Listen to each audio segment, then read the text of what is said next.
What is going on, everybody? I hope that was a nice little wake-up call there. What's going on with your mic? Yeah, I mean, you gotta tighten it. How do I do that? This? Is it this? No. Then what? Okay. Either this one or this one. Well, how did it get loosened? I don't know, but we're good. welcome everybody to the True Crime Talk Show brought to you by ThoughtRiot Podcast. My name's Brendan. And I am Malia. And Go welcome to the show. Your delay was too long. I wasn't sure if you were going to say it or not. No, because you already said welcome to the show. You just got to commit and go. Okay. So one of us will take the hint. We got it. We got it figured out. We're doing all right. Things are working. What's going on, everyone? I hope you are all having an amazing kickoff to your weekend and Friday night. For anybody that's hanging out with us, I'm super happy to have you here, and hopefully we're going to be able to make your Friday night just a little bit better with ThoughtRiot Podcast. We are kicking around some new ideas like we talked about. I think Friday nights we voted on, I think, that it is going to be a completely unscripted, completely unplanned show, recap of the week, talk about some of the biggest cases that are out there. Like, obviously, right now we have the Idaho 4, we have P. Diddy, we have Sebastian Rogers, and what else am I missing? Delphi,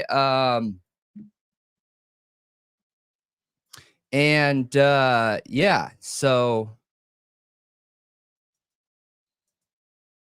that's weird.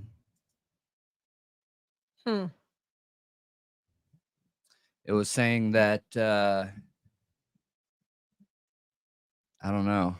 I'm not gonna say it out loud. It was just saying some really weird things on the screen, something about belonging to somebody else or something. Hang on, let me check my VPN and background. Okay, that's really weird.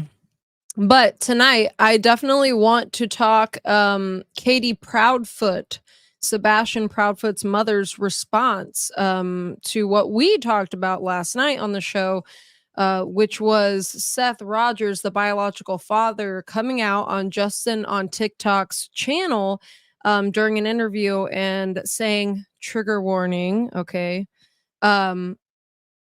saying that Sebastian had been essayed by an older boy when they lived in San Diego. Well, Katie put out a response, a pretty lengthy, I guess, like medium-ish length response on Facebook, and we're gonna get into it and talk about it. It's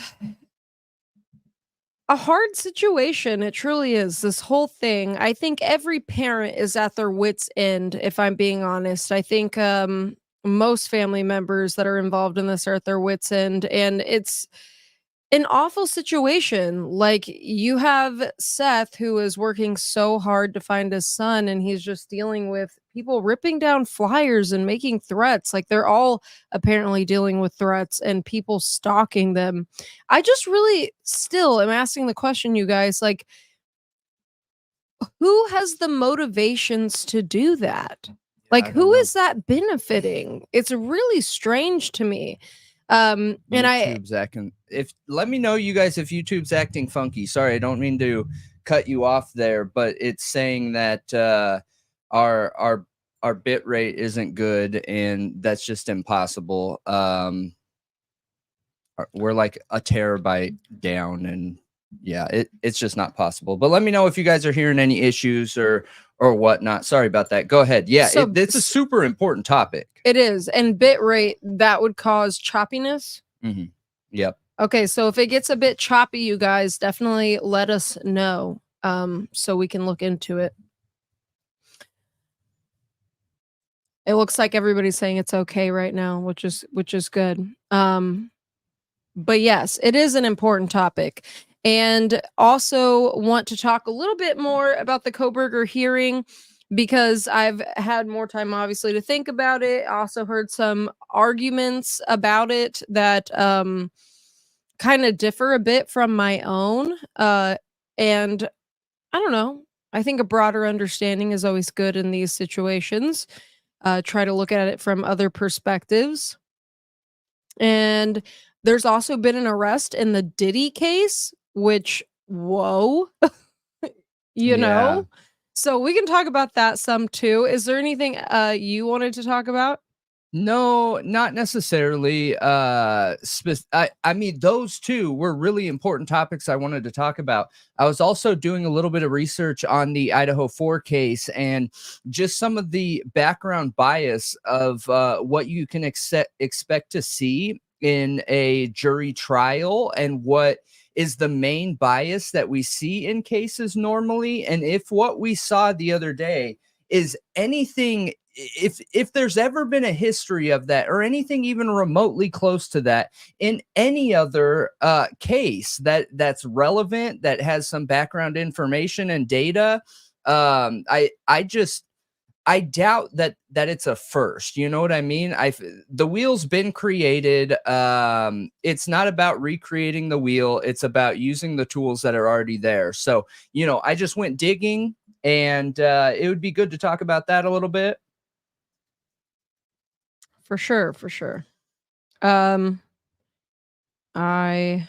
have to send you this picture so that you can pull it up on screen. So give me just a second. All right.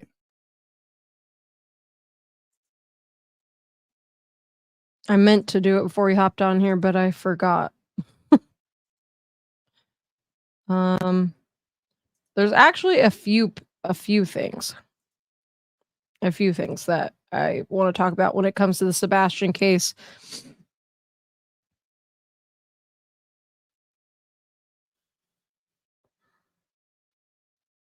But yeah, it should be a good night. It should definitely be a good night. Chat's acting funky.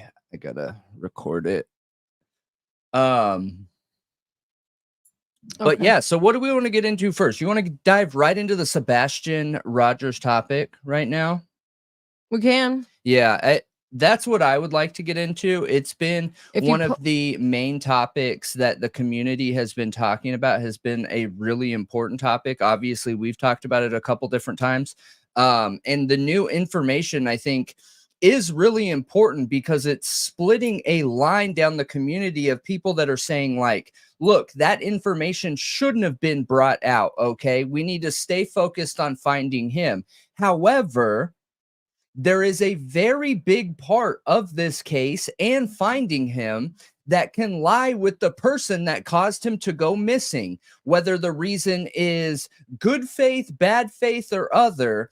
If you find the person that caused this, then you're going to be able to find him. Okay, could that information that came out have helped find the person that caused this? Maybe, you know. But we should definitely get into it. Like we talked about last night, he came out and talked about the essay of his son years prior. And, you know, we kind of went through my past in history, going through that when I was younger, and talking through some of the symptoms that can come of that and why his dad wouldn't have known and what I experienced in those situations. And things of that nature. So, you know, what's another interesting thing I forgot to bring up about that, just to add, is that Seth said that Sebastian was not afraid of anything, that he was bit in the face by a dog and got stitches and still was not afraid of dogs at all, was a huge animal lover. Though, I'm drawing a blank right now. Autism. Yeah, but I thought he had a specific ADD. No, not ADHD, even though I know he was on ADD meds.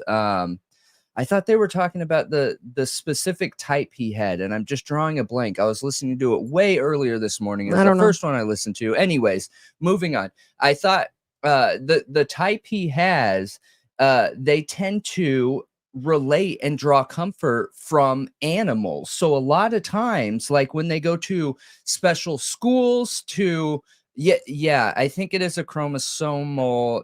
That is what I'm talking about. I'm just not a scientist in that area, so I have no idea, you guys. But you don't need to be a scientist. We just don't have a lot of knowledge in that, you know. But they use animals to help teach and connect and bring them down to earth when there's some emotional outbursts and things of that nature. So, you know, I found that really interesting, and that made a lot of sense once I heard the expert talking about it, because that's who I heard talking about it earlier. There was an expert. It was I think it was a teacher who was also an MD and had a specialty with children that dealt with that. And it was really interesting. I'll try and find it while we're talking here so I can post it to everybody. But I walked away from that video learning a lot. So, but yeah, sorry. Yeah, so that's what his father said, is that he wasn't scared of anything. He made that broad statement. So he talked about the dog, and then he made that broad statement, and then he said, well, except for apparently his stepfather. That the only thing he was afraid of was his stepfather. Yesterday, I hadn't listened to that interview, and I did listen to it today. And it's by the way. rough, isn't it? Yeah. Yeah. So it is rough, but not as rough as I thought, you guys. And I don't. What do you mean? What do you mean by that? I don't know if because I'm in sales, my definition of what is aggressive and rough, the scale is wider than what an average person's is, and my evidence of that is a lot of people that hear me talking just like this with confidence. A lot of people take it as being aggressive. We get a comment at least once a day of somebody offended with the way that I communicate, you know? But I think there are people out there, especially people in a sales atmosphere, when you're dealing with CEOs every day that don't care about your feelings. They want to get to the point literally in the shortest amount of words possible and get you moving in the right direction. It is very direct. It is very blunt, and it is very to the point. And there is no catering to whether you're receiving it well. They don't care if you're receiving it well, you know? So I wonder if my range of what is harsh or aggressive or a really tough conversation is more broad than an average person's. I don't know because I'm not anyone else but myself. You know what I mean? I might be completely off there, but when I listened to it, it wasn't that bad. He was still explaining his concerns with respect, in my opinion. He didn't go off once. It never went to name calling. It never got petty. It was very upfront, straightforward. And this is what happened. There was that 5 seconds in the interview where he says, I told you not to piss me off because then I just don't give a, you know what I mean? That's literally the only part in that hour that he really was like, where I would call it being aggressive. Yeah, I agree. And, you know, a lot of people felt like it was completely inappropriate for him to come out with that information, and that he shouldn't have done it, and that he's out here slandering, you know, the stepfather and biological mother. And I don't feel that way at all. I think that he hit a breaking point is what happened. I think that it has remained, if it's true. No, you know, but we need to get into Katie Proudfoot's response to all this. Yeah. But however, he had been I was in awe of how respectful he was remaining for how long he did. You guys, there was over a month, like 6 weeks of him refusing to say a negative word about Chris or Katie. He was very respectful. And I think at this point, he's feeling defeated. He's desperate. He's tired. He's not sleeping. He's out here looking for his son, putting up flyers just to have him ripped down. Okay? Having volunteers volunteer and then being threatened and not wanting to come out anymore to help. Like, there's a breaking point, and he's been cut out of communication with Katie and Chris. Yeah. And there's all of this stuff he's been hearing, like the CPS and the belt and all these things he's been hearing that he was never told before. The only thing I worry about, though, he found out on the news. The only thing I worry about, because I understand your point, but I don't want to make excuses for him, right? And I want to be able to look at this situation completely and totally unbiased, so that and I'm not saying what you're doing is wrong. I just think it's important to also see the other side of the coin. No, I agree with you. When you're looking at the things that he's doing, in order to remain unbiased and make your calling of the red flags to matter, then you have to call it on both sides, right? And I don't know if what he did was right, but I do know it is well within his own personal rights to share that information, because it is his son. It was his situation he was involved in. It is his perspective of that situation, and it's his lived experience, regardless of what anybody thinks. And a great call out. I see a couple people saying, like, he's also very sleep deprived. However, that is also subjective. It helps us understand why someone might make a mistake in the way they're communicating, but it doesn't remove them from the accountability of that situation. Now, I don't think he should have followed that aggressive comment up in the interview. I think that interview would have been a massive, huge red flag moment without him coming out and being like, I told you, you know what I mean? Because depending on how good of a lawyer somebody has, that could be taken as threatening. Okay. Yeah. That is my one concern when I heard it, is I was like, ooh, everything was fire except for that one part right there where it could have maybe possibly been taken threatening, you know?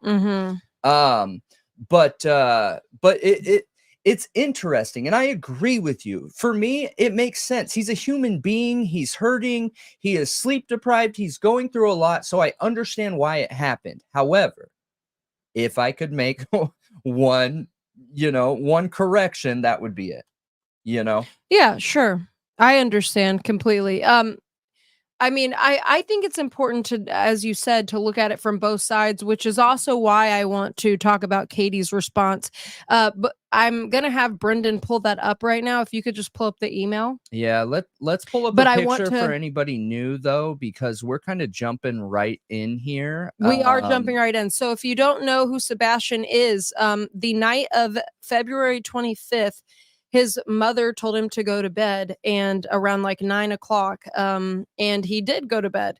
And then about 10:30 or something like that, around 10, she heard a thump, and, she told him to go to bed again. And he said, okay. And that is something that has evolved over time, where in the beginning, she only said she heard a thump and not his voice. And then that was it. She went to bed at midnight. She had been on the phone with her husband, who is the stepfather of Sebastian, for 3 hours that night. And he was away in Memphis working, and had been for about a month. She goes to bed at midnight, wakes up at 6 a.m. to wake him up, and he's not there. She was on the phone with him for 3 hours? Yes. Shut up. You didn't know that? No. Yeah. Until midnight. That makes the theory that we were talking about last night that much more probable. Why? In my opinion. Are you talking about with the because three-way call thing? That proves triangulation. Yeah. With a three-way call using, and for those of you that didn't watch the show last night, okay, one of our viewers brought this up. So whoever did, thank you. Huge shout out to you. I don't remember who it is right now, but they asked me to clarify if it was possible if, and I won't use this specific situation as an example here, but if a phone 1, okay, called phone 2, and phone 2 had a forwarding service set up to a burner phone 3, so that really phone 1 and 3 are talking, using 2 as a routing system, would it show that 2 is in a certain area to be an alibi? And yes, it would. Yes, it would. Depending on what forwarding service you're using, yes, it would. So, is it possible that they had a phone call connected through a call forwarding service, but that phone wasn't actually with him? Yes, it is possible. That is a real possibility. And I didn't know there was a 3-hour call. I had no idea about that 3-hour call. But if I was going to do that, then I would have a 3-hour call. You know? Yeah. That's really interesting. Well, I'm glad I brought it up, I guess. So after she goes to bed and then, 6 a.m. comes around, she goes to wake him up for school and she says he's not there. So she gets in the car, like she's, looking around the house. She doesn't see him. She's gets on the phone with her husband. She's like, he's not in the house. She drives around the neighborhood. He's not in the neighborhood. And so they claim that Chris Proudfoot three-way called the sheriff's department, not 911, the sheriff's department on his phone with his wife. And they then reported him missing. And then later that day, an Amber Alert was put out.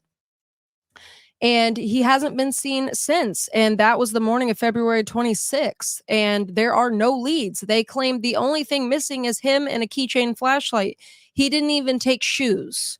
And they were recently asked if any of their shoes were missing. And they said, no, all of their shoes are accounted for too. How would you, how would you know? I don't know, but I mean, apparently Sebastian had no shoes in his room. All of his shoes were at the front door. And if his shoes didn't fit him, they were thrown away or gotten rid of somehow. That's what I have heard. And since then, the parents have done several interviews, and in those interviews, they keep making contradicting statements. Their statements keep evolving. 1 minute claiming there's a CPS incident where, Chris hit Sebastian with a belt. Next minute claiming that wasn't a CPS incident. Actually, the CPS incident was about his ex-wife in New Mexico. Yeah. And it's hard to know what the truth is. Did you send that link? What link? For the message. I sent the actual picture. Now, there was a huge ground search. Nothing has been found. There's no scent trail at all. We will talk about the scent trail a little bit more here in a little bit, but the parents, Chris and Katie, stepfather, biomom, who Sebastian was living with most of the time, claim that there was scent hits outside the home and at the retention pond. The police claim there wasn't. The police claim there was a false hit. There was also some claim about, you guys, it's getting so mixed up at this point that I can't keep track of it half the time, because 1 minute it's one thing, next minute it's not that, next minute it's this thing. As far as I know, the police have officially said there has been no scent hits. Like, the only one they had, they consider illegitimate. Like, it wasn't an actual scent hit by the dogs. And again, we'll get more into that because Chris Proudfoot made a statement about that in a Facebook comment that I want to talk about because it's weird. It's super weird. And we have a video we're going to watch tonight of Sebastian. First video I've actually seen of this young man. And I want to also give you the update on the 2-day search that recently happened. So there for a while, the police were on foot searching for him, and then they pulled back and they started like re-interviewing people and things like that. And the past few days, they went back into a search, like on ground search in Hendersonville. Well, they pulled back and they claim nothing of significance was found. This is an area they had already searched and nothing. Like, I don't know what lead they were going off of, but nothing No evidence was found whatsoever. They had drones, they had Zodiac boats, dogs. They retraced their steps. They looked at some new locations going outside the original grid, and this is all coming from Nick Barris from NC5 on Facebook. He had a post today updating everybody, or actually it was yesterday, updating everybody. He spoke with Ken Widener he's the director of the Sumner County EMA. And yeah, there's nothing, not a single thing. And my question is, how can there be this little evidence? Like, kids don't get up and vanish, especially if he left of his own volition. And I want to ask you, is it intentional? Is it intentional claiming he left of his own volition? Because kids who run away are not looked for as diligently as kids who were abducted. Kids who were abducted, there's way more urgency. Way more. So is that intentional? Claiming he left on his own. Not only that, but if you do research, and I'm asking questions, not pointing fingers. Yeah, no, absolutely. If you do research for kids that are on the spectrum at all, or any learning disability, attention disorder, they tend to have a much higher percentage and or likelihood of running away. So this is a good picture to put up when you need to put a picture of him, and I'm going to send it to you so that we have it. Oh no, that's not what I want to do. But one piece of evidence confirming an alibi is not enough. It is not enough.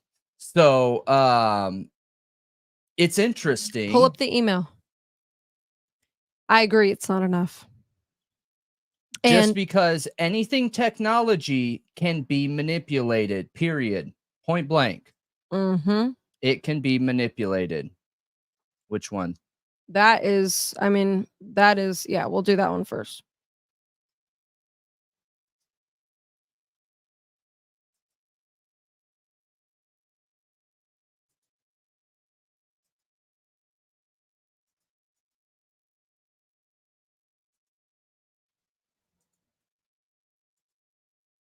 But yeah,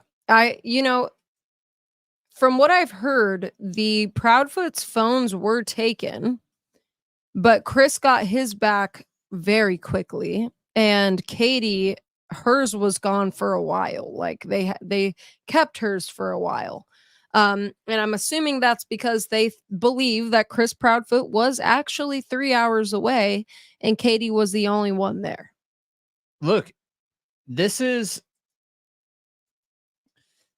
why we talk about technology related topics as much as we do, because law enforcement is not trained on these things in depth like this. They have specialists, they have technology experts, they have people like Bryan Kohberger going to school for their doctorate for technology experience that, in my opinion, every law enforcement officer on the force should have half of that experience. They should be able to know how to work every single type of technology. With today's age, it's not enough having a flip phone. You see our own politicians, you see our own presidents with flip phones. Like, it's not enough anymore. You know what I mean? Most crime involves technology.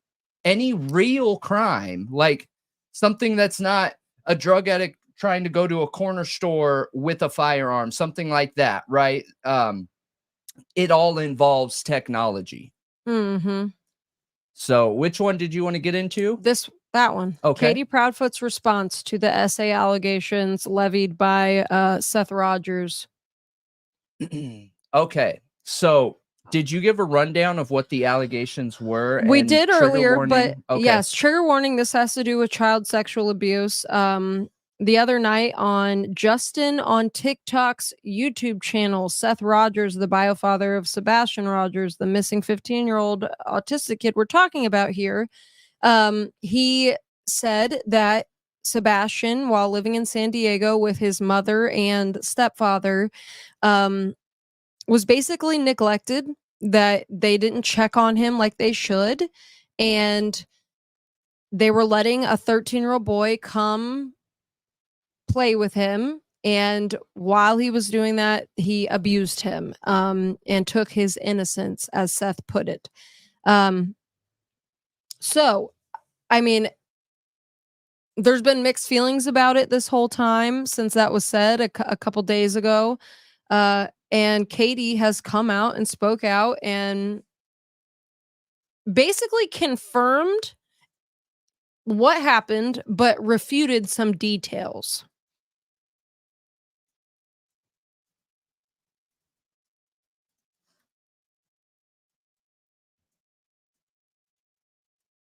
Why are you not talking? I was just looking at that, but can you scoot that over so that I can read from that? I can read the post. Sure.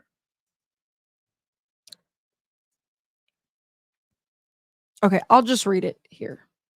I'm going to tell you when to scroll, okay? Okay. All right, so let's get into it. Katie Proudfoot. That child was not 13, and we did not allow my son to be abused. We contacted all authorities. My son, oh, that's another part of the claim. Seth said that they didn't get Sebastian any help until last year. We contacted all authorities. My son received all the available help he could get. Multiple therapists involved. His doctor did know because he went to the doctor and got checked immediately. Seth was involved in his therapy as well. There are so many lies in this story, including him failing to mention where Seth got banned from the base for his violent tendencies, where at the time my son was seeing psychiatrists and psychologists to help him with his trauma from Seth's abuse and the trauma from being assaulted by this child. Let me be clear. Okay. I think it is sickening that this man is airing my son's trauma online.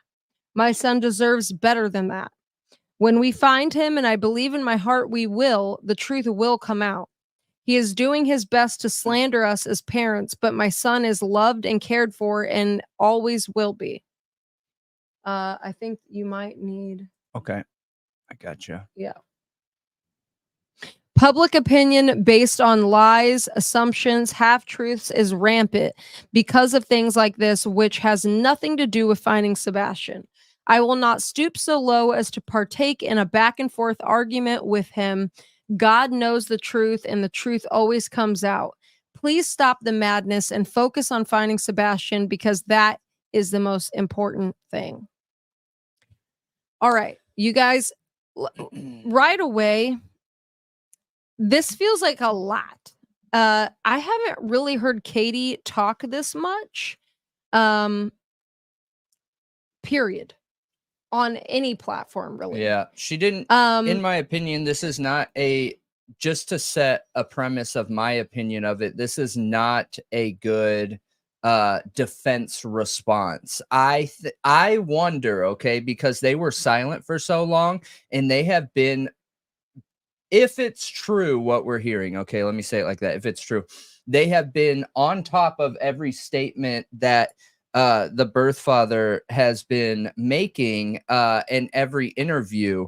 So why there was such a delay before a response like this, it makes me wonder if they went to an attorney first, right? Because we know that they have a history of using attorneys in manipulative ways to get what they want, like asking for a meeting, and then when the parent gets there, taking the child while simultaneously putting a restraining order on them at the same time. So That's not normally how it works at all. Okay. It doesn't need to be done like that. It could also be that they're coming to get the child. Once they go home, then they are served with that paperwork. The reason why they did it in person, in my opinion, is because they wanted to cause harm at both of those situations. I don't think I said that yesterday, but here there is no evidence proving what she's saying is correct. Now, understand that there is no evidence proving that what the Sebastian's birth father said is true too, but she confirms it here. Okay. And that is something very important to highlight. She confirms it's true here. It is true. This is not gossip. This happened, and she confirms it. So now it's just up in the air of how it was handled. Yeah, because here's some things, okay, that Seth said that she's actually confirming here. Seth said in that interview, obviously the essay of Sebastian, he said that she didn't get him help. She's claiming she did. He claims that when she filed for divorce, she, I think, filed a restraining order and said he was abusing Sebastian physically, and that he was violent and that he had guns. And apparently, when the officers came to get him, one of them knew him personally because he worked for the base as security. Yeah. As an armed guard, security on base, which is, you guys, they take that very seriously. They're not going to let just any Joe Schmo be an armed guard on a military base. So the military clearance and background, you guys, I don't know if you have any experience with the classifications of backgrounds, but in order to be an armed guard on a military base, it's the same classification as the TSA people have to get, where it's a full background. A lot of times they do lie detectors too. I think in the military, they're not allowed to use lie detectors though. So I don't know if that specific job applies, but if you work for a railroad, if you work for airport, if you work for anything that has to do with the function of our government and or government tie-ins, you go through the most in-depth background check, period. It goes through the FBI, it goes through Homeland, it goes through everybody. So and that includes very subjective questioning also, like if you've ever been in a mental ward, at literally everything. Okay, it's extensive, we'll just put it that way, very extensive. So the fact that he has that position, in my opinion, makes me feel like and issued a gun for that position, issued a gun. He had a company issued gun. And that just makes her claims of him being some radical abuser with an arsenal ready to like attack somebody less likely. Not that they can't be true, but they can less be true. Likely. However, he was never arrested for abuse. He was never charged with abuse, and he never had his son taken away. So there's no evidence of this. Right. And I also want to mention Seth claims that he literally worked like part-time to help take care of Sebastian. He's also made claims that Katie couldn't handle an autistic child, things like that. I mean, he straight up said that they shouldn't have kids, period. Yeah, he did. Point blank. And I also want to mention that Seth isn't the only person that knows them personally that has come out and claimed that especially Chris is capable of harming a child. Nina Gomez has, and I think it's Chris's stepbrother, either stepbrother or half brother, has come out and said he thinks he's capable of hurting children. And I think, did I send you a screenshot of that? I might not have. You sent 3. Yeah, I didn't. It's out there though. You can find it, and if I find it while we're sitting here, I'll pull it up. But he did also come out and say that. he thought that he was capable of hurting children and thinks that Chris is involved in this somehow, some way.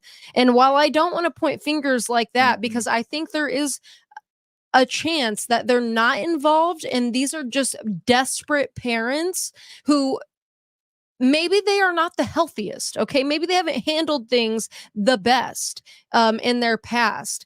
And all of these things are being brought to the surface because this young boy is missing and they're getting desperate. Like, we are going on like 7 weeks.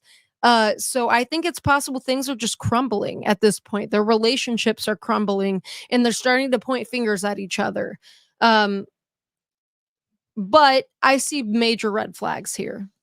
Major red flags. And I think that there is a possibility that one person's side of this is causing this chaos intentionally to hinder finding Sebastian. I think it's a possibility. Yeah. I'm not gonna lie. I see major red flags. Well, let's be real here. Anything's a possibility, you guys. And I'm excited to see if his birth father, and I just keep using that term because we have people in here that are brand new. We have a whole bunch of people on here on other platforms, and the other platforms are growing so fast that there's no way they've been on here watching us before. So Seth is the birth father. Chris is the stepfather, but both of them have been offered to take a lie detector test by Nancy Grace. And she first asked the stepfather to come take a lie detector test. And he said that, is it TBI, right? Yeah. Tennessee Bureau of, okay. So he said that TBI told him he cannot take that lie detector test. Okay. And he backed out of it. Then we have the birth father who has been offered to take a lie detector test. And he is saying, yes, he is absolutely going to do it. And it's set up for next Wednesday with Nancy Grace. Now, that, in my opinion, will show a lot. However, when someone backs out of a lie detector test, that's where my red flags and radars go right up. You know what I mean? Oh, yeah. I was just looking at lie detector After tests he today. agreed. I want to buy one. But after he agreed. After he agreed in person and then backed out while not live. Okay. Here, about the lie detector, can you pull up this picture I just sent you? Is it? Where'd you send it? To the email, the same email. Not that.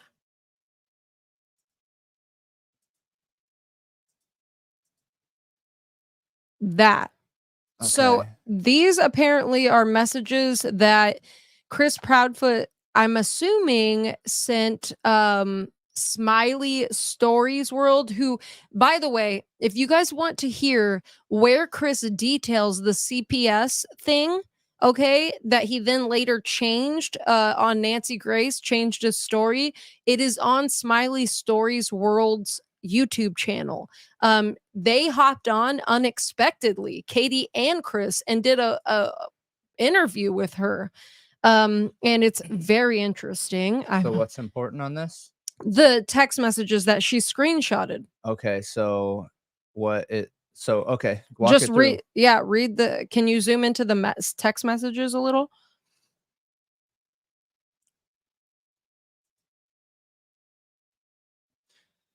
Yeah, because she's done an interview with him before. I'm assuming you know, she contacted him, but it says, if you didn't, then please do an interview separately. You two are always in interviews together. Why don't you do one separately to clear the air?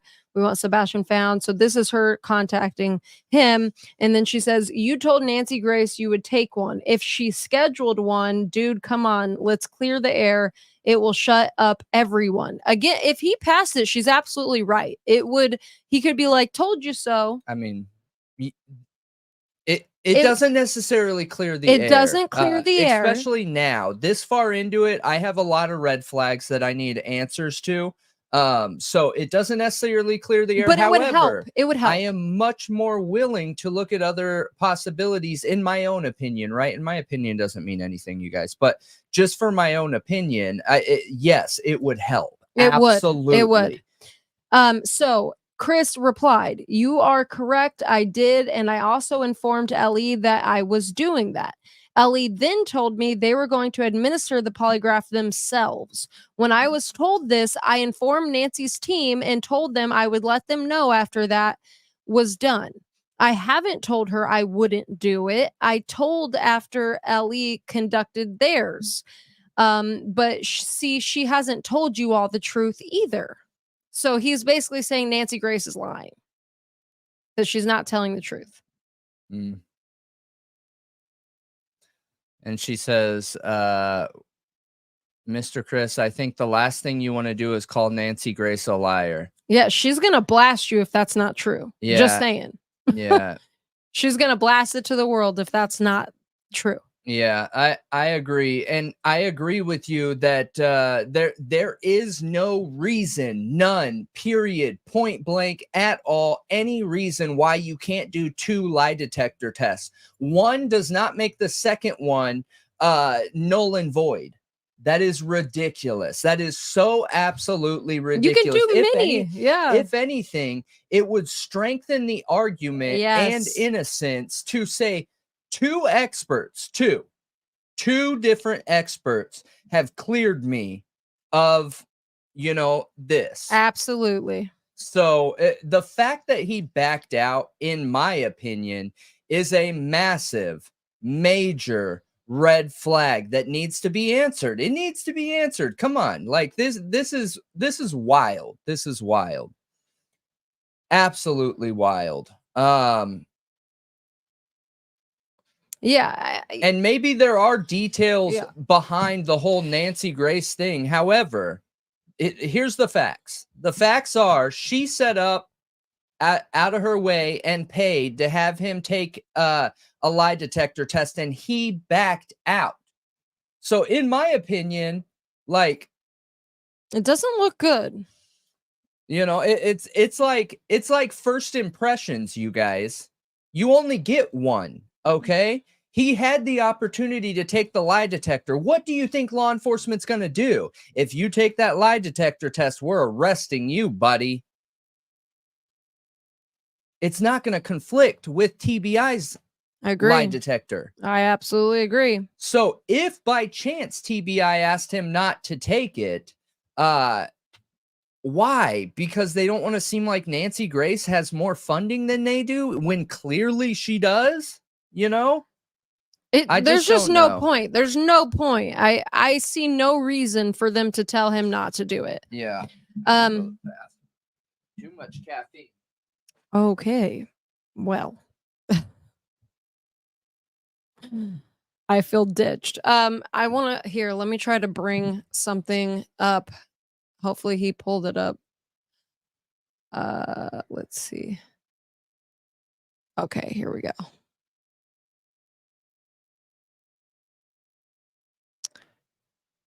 Will this work? No, we'll do this one. Okay. Now, you guys, what we're looking at here on screen, if I can zoom it in.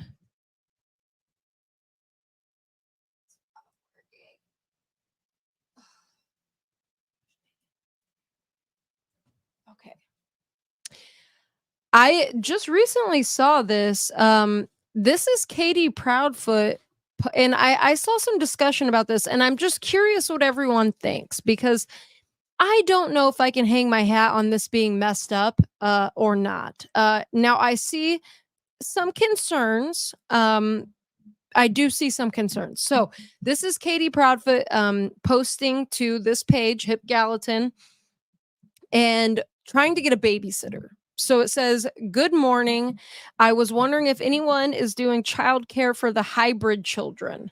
I work Monday through Friday, but my son, 12, only goes to school 2 days a week. So I'm looking for someone who wouldn't mind keeping an eye on him those days he isn't in school. If you may be able to help, please PM me. Thank you in advance." And this was January 31st, 2021. So what's wrong here? People are essentially saying you're sending out a an ad to just anybody when your child has been abused and has autism. I don't agree with and you can't just have anybody watching that. him. Yeah, I don't agree with that. Right. I don't think that feel proves like that's anything. a bit harsh. Yeah, I just don't think that proves anything, because look, this is step one. Would I do something like this? Absolutely. And then I would interview them, and then I would let them know that I'm paying for a background check on them before I leave them with them. So, you know, step one is just an opening, like first call, names, numbers, things like that. This doesn't mean anything, in my opinion. And it always makes me nervous, like, highlighting stuff, which I'm glad you brought this up, because I do want to be able to talk about it. But it always makes me nervous. Like, it makes me nervous looking at things and like trying to find reasons that there's something wrong there. And I just agree. Could there be something wrong here? Sure. Maybe she was too quick to let anybody be around her child. That's totally a possibility. But I also think there's a good faith. But this isn't proving that. Too. This isn't proving that, because you have no idea if she was going to do a background check or how well she was going to vet this person. We have no idea. Yeah. So yeah, I agree. I feel like it's a reach. I saw several people bringing this up today.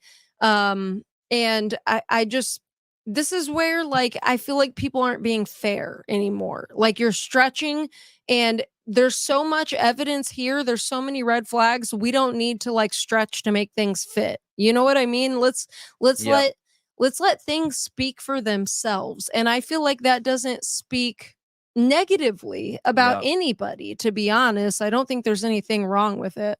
Yeah. And I forgot to say this in the beginning, but we have a whole bunch of people, quite a few hundreds of people on here on multiple different platforms. No matter where you're at, hit that like button, hit that rating button, hit those stars, hit that whatever you have in front of you to help us out for visibility and supporting Thought Riot Podcast and the True Crime Talk Show.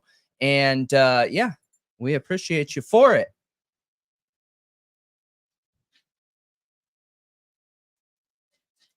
But yeah, do you know what hybrid children means? Is that like, what is that? Do you know what that's referring to? I don't. I saw somebody in here say something about there's some kind of hybrid learning program, and maybe that's it, but maybe it has something to do with what he had to deal with. I just don't know. I'm not sure. Remote and hybrid schooling during the pandemic. Okay. Got it. Makes sense. Okay, so it's like a hybrid of at-home schooling and in-person schooling, it sounds like. So that's the only red flag I see in that whole post, is that if hybrid has nothing to do with his spectrum autism, you know, disorder, whatever condition, then that's a problem. Why would you put out an ad and not mention that? I don't think there's anything with that ad. I don't think so. That's step one. That doesn't mean anything. I don't think there's anything in that ad that's worth condemning someone for. No, or judging definitely not for. condemning. Definitely not. But I don't know. I just not mentioning the autism is a little weird to me. But that doesn't. Again, we don't need to stretch to make it fit. Because I agree. I don't feel like there's anything there. Yeah, I think the solid red flags need to be called out, and the it could go any direction. Like, you know, yeah, keep those somewhere else. All right, now this, okay, this is, I thought was kind of weird, but this is about the dogs. Okay, I said we were gonna get back into the dogs. This is a comment posted by Christopher Proudfoot on Facebook. And it's been screen grabbed a lot of times, and it was posted on TikTok. I need to pull it up on my computer, I guess, so I can read it, like actually read it. Yeah, I gotta keep that screen up. But I think it's a little weird, and I want to know what you think. So he says, yes, I'm confirming that the dogs had a scent that led to the construction site. No signs or evidence reveals Sebastian was there. Please keep in mind that dog tracking isn't as credible as you think. The idea that someone hurt Sebastian and threw him into a wet, fresh paved driveway is funny. To bury a body in concrete, it would need to be at least 12 inches thick. Secondly, you have to smooth out the concrete and finish it before it's dried. All of that is done while the concrete is poured and being set. So help me understand what was there concrete laid after he went missing? Like I'm confused. So I think people are saying that because apparently Why there would was you a even hit. bring this up? A hit. There was a hit going to a construction site. And remember, you guys, we're missing the original post that he's commenting under. The original post that he's commenting on, I don't have. Not right now, anyway. I can see if I can find it. But he says he's confirming there was a scent that led to the construction site. Now, remember, the police have said officially that there is no scent trail going anywhere. That they have had a couple hits or a hit, and it wasn't anything. And the United Cajun Navy, I believe, actually had a hit, and it led them somewhere, and they said that was nothing. Yeah.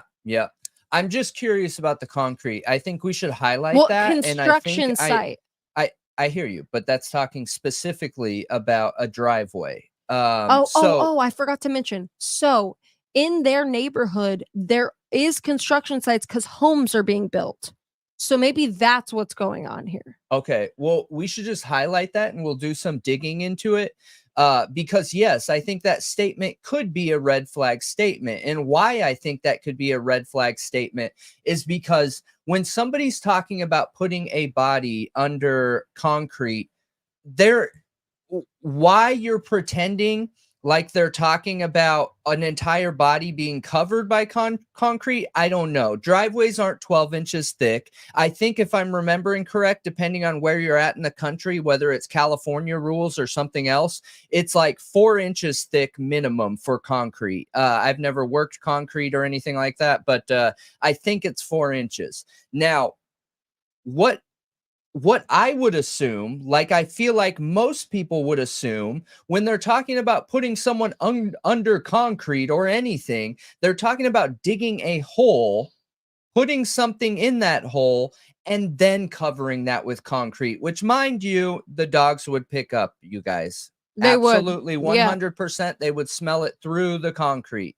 100%. Yes, they would. And this is screen grab by Matt. Oh gosh, Thibodeau. No, it's Thibodeau. Thibodeau. Okay. Yeah. THIBODEAU on TikTok. Okay, he's been covering this. He has like a series or something on it. But yeah, I thought it was weird that he said it was funny. The language he used, saying the idea someone hurt Sebastian and threw him into a wet, fresh paved driveway is funny. The way he's wording it just rubs me wrong. I hear you, but I don't know. What, you don't feel like that's enough? No, I don't. That little wordplay stuff, I always have a really hard time with, you guys. And look, it could be me. We have a ton of people in our community that watch us all the time that, find value in these. And for me, and again, it could be because of my background and experience, right? Being in sales where words are my weapon.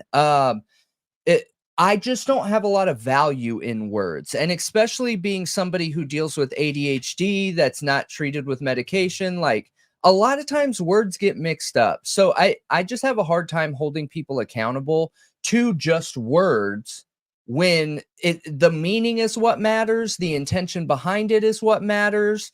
So I don't know. I'm not sure. I don't know much about that guy. I don't know what kind of schooling he has. I don't know. Oh, and I think the major red flag for me is the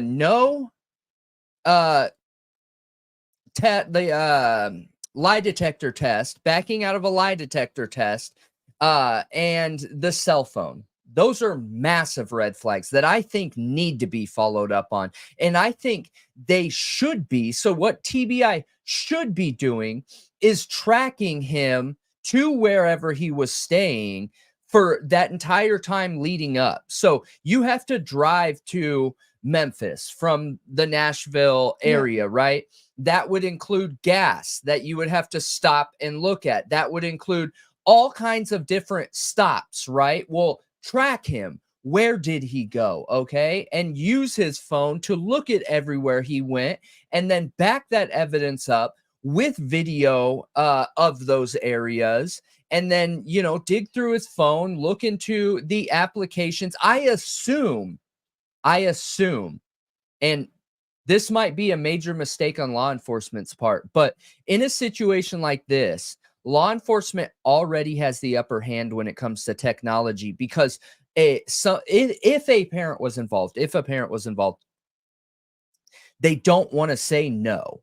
They would give up their technology willingly, okay? So if you're law enforcement and you willingly give up that technology, you better have somebody that knows exactly what they're doing for the background application data, not just looking at their calls, not just looking at their text, not just looking at their Internet Explorer search history. They need to know how to look through every single application, to track if the GPS is turned on, to track if it has control of the microphone and cameras, to check all of these things.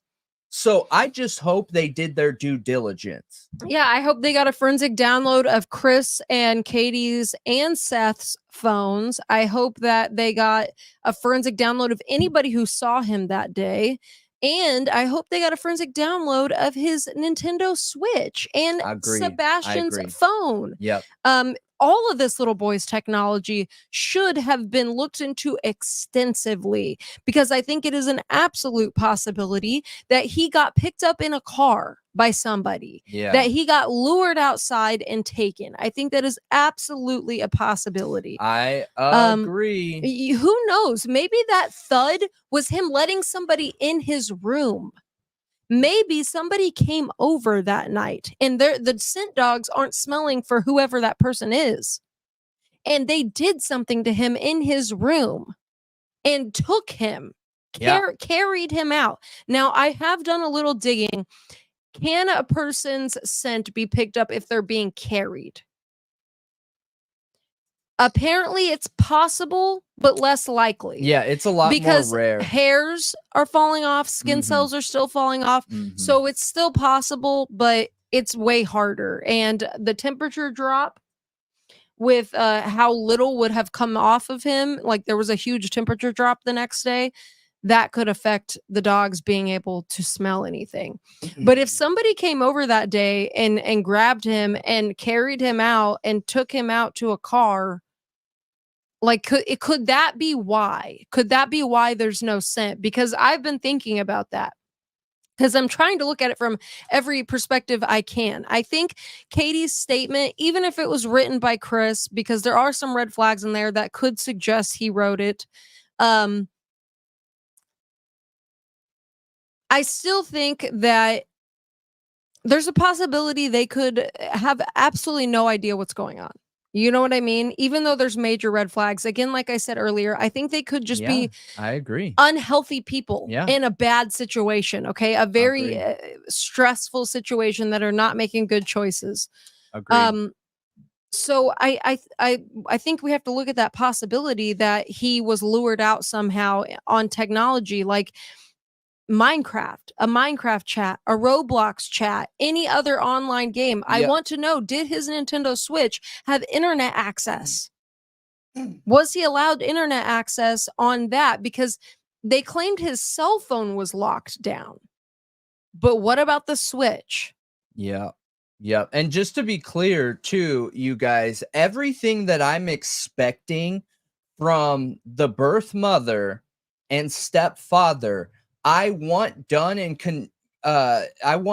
completed to the birth father too. Yeah, of They course. should have dug through his phone in every area and or possibility 100%. And Anybody who is close to him, because more I agree. times than not, it's somebody who knows the child. Yep. And knows him well. Yeah, and it's more than just more often than not. It is like 70% of the time or more. Yeah, it's which most is of the time. Wild. Yeah. It is absolutely wild how the statistical likelihood or probability that it is a family member. But I just want him to be able to be found. I'm curious, what do you think about the birth father believes he's alive and is being moved around? Yes. Yep. So what do you think could be the benefit or reason for that? The benefit or reason? Yeah, from the perspective that I think that moving somebody around, I mean, I don't know. Would moving somebody around make it harder to be found or easier?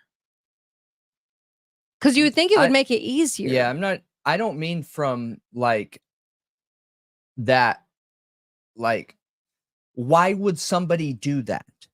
Well, I'm thinking evading police. Caught. Why would somebody do that? Evading being found is you what don't I think it has anything to do with some kind of money? And I'm not talking about like an underground trafficking ring or anything like that. I'm talking about more than likely if it's somebody that has a commitment to move this child around in this way, I think it could be a family member. Do they not want the father to actually have him full time because some other things were going on, but they don't want to, I don't know. I don't know, but that's the first place my mind goes when at the very end of that interview where the birth father is talking about everything we're talking about right now. I forgot to mention something really important after you're done saying that. Sure. And at the end of that interview, he says that he believes he's still alive. Now, understand, that could be hope. I get it. I understand that. That was my first thought too. That, well, that could be hope, and he's not understanding or unwilling to accept the statistical probabilities. But if he is right and he is being moved around, what is the benefit of the person moving him around?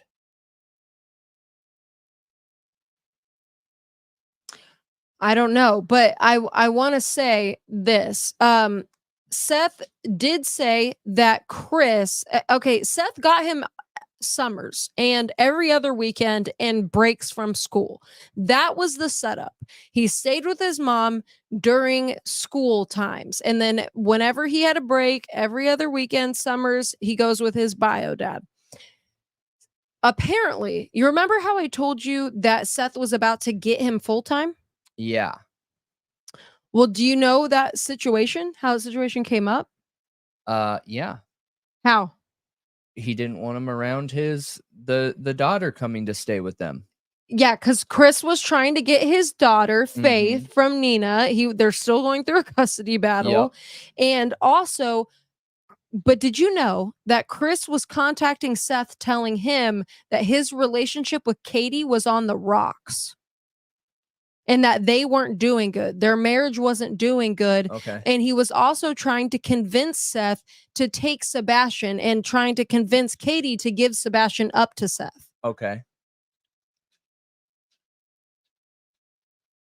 So this was all Chris Proudfoot doing this. It wasn't Katie actually wanting to give up Sebastian. We don't know that.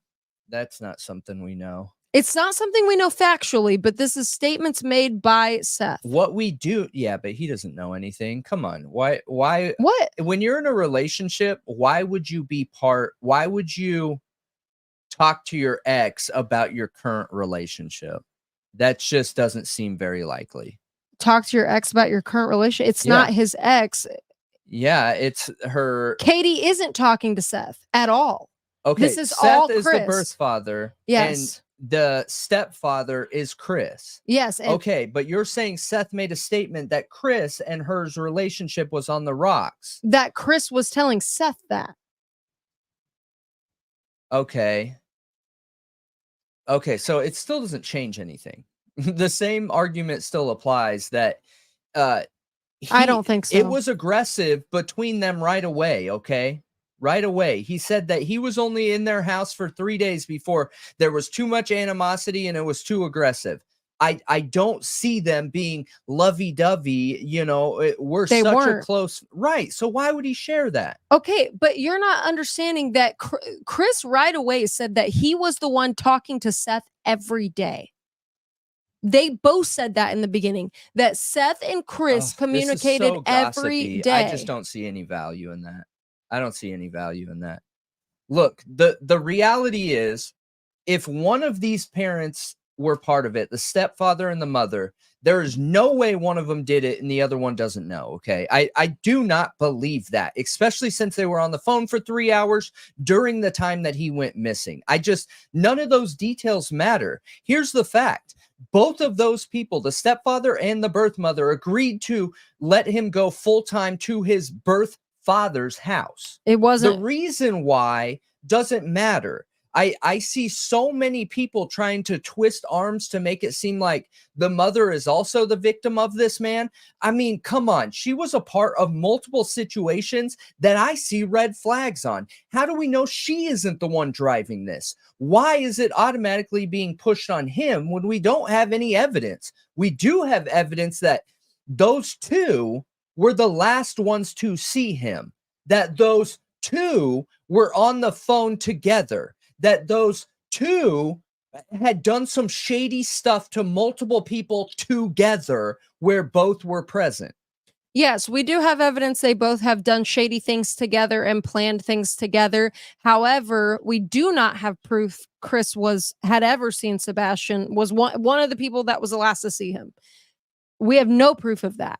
Only Katie and family members of Chris were the last ones to see Sebastian that we know of for sure. I mean, they were on the phone together. That's but that's true. But that doesn't mean Chris is the last person to see Sebastian or was one of the last people to see Sebastian. Yeah, but it was at their home. Yeah, like, I get it. You know, sure. If we're talking about the last minutes, if the current timeline, we are believing that she heard a knock. The current timeline. Take away that current timeline, and they could be the last ones together. They could to see him. They could be, but the current timeline is she told Sebastian to go to bed at 9, and she was on the phone with Chris after that for 3 hours until she went to bed. Meaning, Sebastian went to bed, and then she was on the phone with Chris for 3 hours. Yeah, and that's what I'm saying. Is there is nothing confirming that 9:30 timeline. He absolutely could be the last one to see him. Absolutely.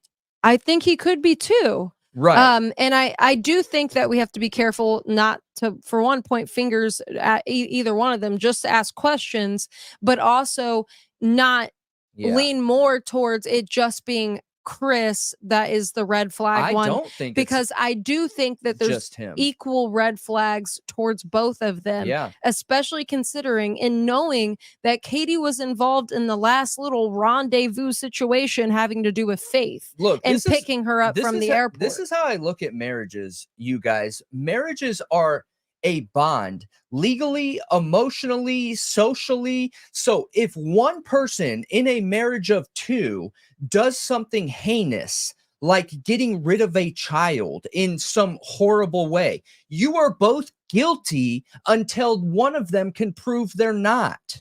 Like, I am going to look at you and treat you as a single unit until you can prove you're not, because of the bonds of marriage.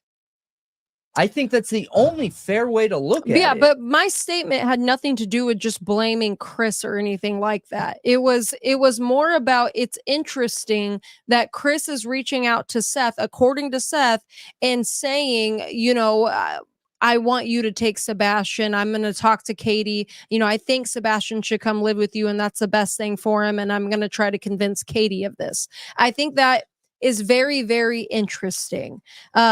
I think, considering Chris's situation with Nina, if what Nina said was true, I think it's very possible that Chris manipulates anybody and everybody, even his own partner. Oh, again, even if she's involved. Look, it sounds like they were both equally involved. I don't agree with, hey, Chris that is doesn't some mean bad he didn't, man. but So that's not mutually exclusive. Okay, but hold on. Before Chris was there, she claimed to CPS that the father was abusing him. No, Chris was a part of that equation. No, she made the statement. She did. She did. And everyone says it. So you cannot be the manipulating there. She was. I don't agree with that narrative. I don't agree with taking anything off of her. Nothing. They are both manipulative. They are both part of these situations where they've had someone come and meet them at an airport with a child, took the child while simultaneously slapping them with a lawsuit. Dude, that's not just the bad man. That is both. They are both sus in my book. They are both suspicious in my book. And I feel like you're saying I'm not saying that, but I'm trying to point towards one person more. No, I'm not commenting on what your opinion is, but when something is presented in a certain way, I feel like it's really important to clarify that, because I would feel guilty making it seem like I co-sign this idea that this is all happening because the stepfather is manipulating, and he is such a bad guy, and he has all this power, and he's part of a mob family-ish, and he's manipulating the mother to do all these things. No. Equal accountability. I do not think that. I see red flags and signs that she has done some very shady things and was an equal partner to him in those very shady things. Yeah, I just find it interesting that they were both living in San Diego. Chris Proudfoot and Nina Gomez were living in San Diego. Seth Rogers and Katie Rogers at the time, I'm sure, and now Proudfoot, was living in San Diego. And Katie and Chris were both in the military. They apparently knew each other before there was ever a divorce. And then this whole situation happens where, you know, she starts claiming that Seth is abusing Sebastian. And then they get together after, you know, their divorce, or during their divorce, and this whole SA situation happens. And then it turns into all this. Like, we hear all this. What do you mean? It's on the parent. It's on the birth parent that is there at that time. Sorry, but I side with him on that. So again, there's side another. With who? The birth father. The assault that happened where he was abused. Look,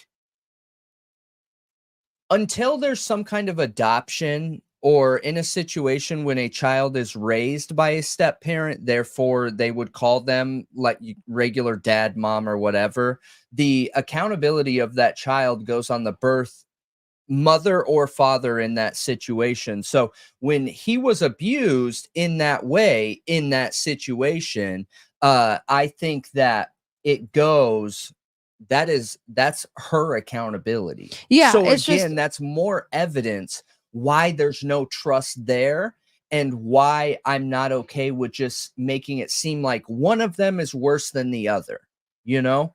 Yeah, but I think it's very possible that, I don't know. I just don't know why you're so against the whole idea that he was talking to Seth and saying, I'm going to try to convince Katie to allow Sebastian to come live with you. Because it's subjective. Yeah, and we don't know what the intention was behind that. But this is coming from Seth, who also claimed that Chris was telling his mother, Seth's mother, that Sebastian was a pedo. Yeah.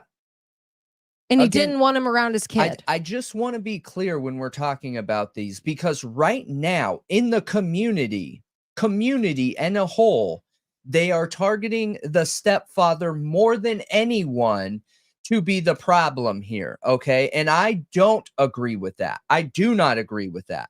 I do not think it should only be him. I think there are very serious red flags, like the backing out of the lie detector test, the just happen to be going out of town. I mean, that's really convenient timing.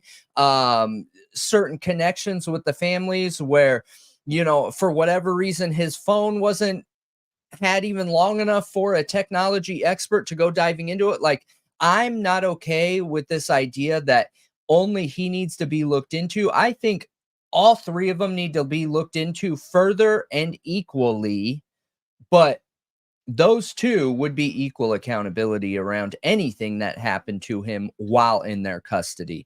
That, you know, it's a really convenient timeline that the stepfather just happened to be gone when he went missing.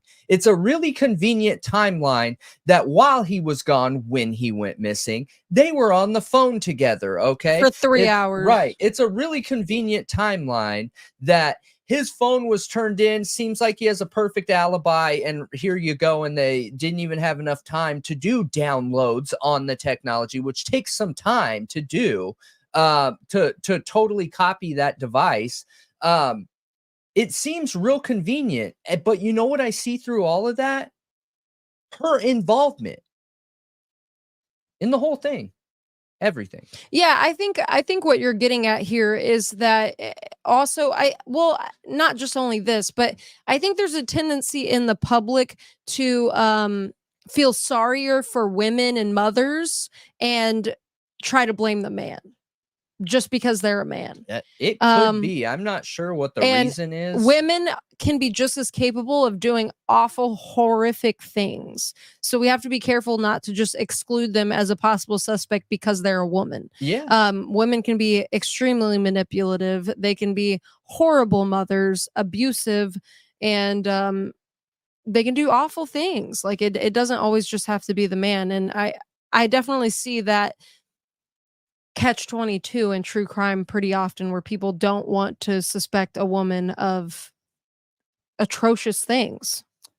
Yeah, it's possible. I don't know that, but I do feel like that goes like pretty deep into some societal issues that I agree that there could be issues with. But just in this case alone, I think it is really important to always remind ourselves when I'm talking, you guys, and part of the reason I'm so like invested and bought into the things I'm saying is because I'm literally talking to myself. I don't want anybody to ever believe me. I don't want anybody to ever co-sign my opinions. I don't want anybody ever to take what I'm saying as fact, okay? A lot of times when I'm talking, I am working through my own opinions in my own head and directing that conversation back at myself. So when I'm looking at this situation, I just don't think there's objective evidence here to make it seem like it is just the stepfather, when I actually see some very problematic issues with the mother in this situation. And I would be just accepting of the situation where the stepfather isn't the problem here. It is actually her manipulating him, and she did something to him. She was involved when that whole assault happened. She was involved in maybe lying based off the CPS investigation and police investigation that there was physical abuse by the birth father. Like, those are very big manipulations and lies and massive life altering statements that she made to really try and ruin his life. That is huge. We cannot just overlook the seriousness of what she did in those situations, you know? And I just don't see enough objective evidence to say if it's somebody, it's him. You know what I mean? Yeah, I get your point. I get your point. She's for sure. right. They need to split them up and start doing interviews with them away from each other, man. Oh yeah, absolutely. Yeah. Who said that? It was it the story lady? Oh, I don't know. I'm not sure. Who said that they needed to be split up? I don't know who said it. I know that it was in one of the pictures. I don't know who said it. It was Smiley's story, I think. Okay. I think that's who said it, but I can't remember right now. Yeah, I'm just looking at what Seth was saying and analyzing from there, because I do think that Katie has shown serious red flags. But I think that we have more history when it comes to Chris's past relationships and things he's done. And I feel like Chris has a motive to not want Sebastian around. And that is his daughter. Like, we were kind of given a motive, and also him talking about wanting Sebastian to go live with his father. So I'm just looking at what was said. Do I think that Katie could be involved in it? And yeah, I do. Dude, there's a million possible motives, though. I don't think there that's are the a lot only of different one. motives. Was the birth father okay? They're living in Tennessee. I know a little bit about Tennessee law just because I had friends out there who, you know, unfortunately, at certain times they were not being a responsible parent and paying child support and things like that. And I know Tennessee takes that stuff very serious. So if you get any support at all, period, and that includes it's not even like low income support, but support for special education for special needs kids and stuff like that, and there is a broken home, normally always one of the parents, there is always a primary. It's like 50-50 doesn't exist based on the situations I've seen. There is always a primary parent, and the secondary usually always pays child support. So could another motive be that because he was about to go over to his birth father's full-time, that child support was going to flip? That's a huge motive. Massive motive. Yep.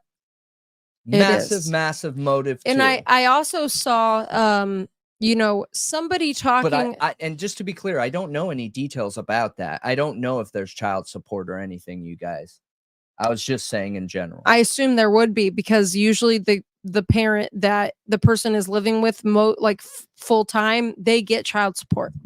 So I would assume that there is child support.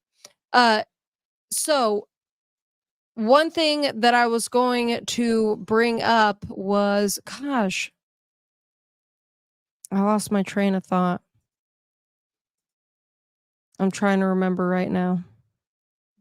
Oh, one motive that I saw somebody talking about, and I cannot for the life of me remember who this was that was talking about this, but it was punishment.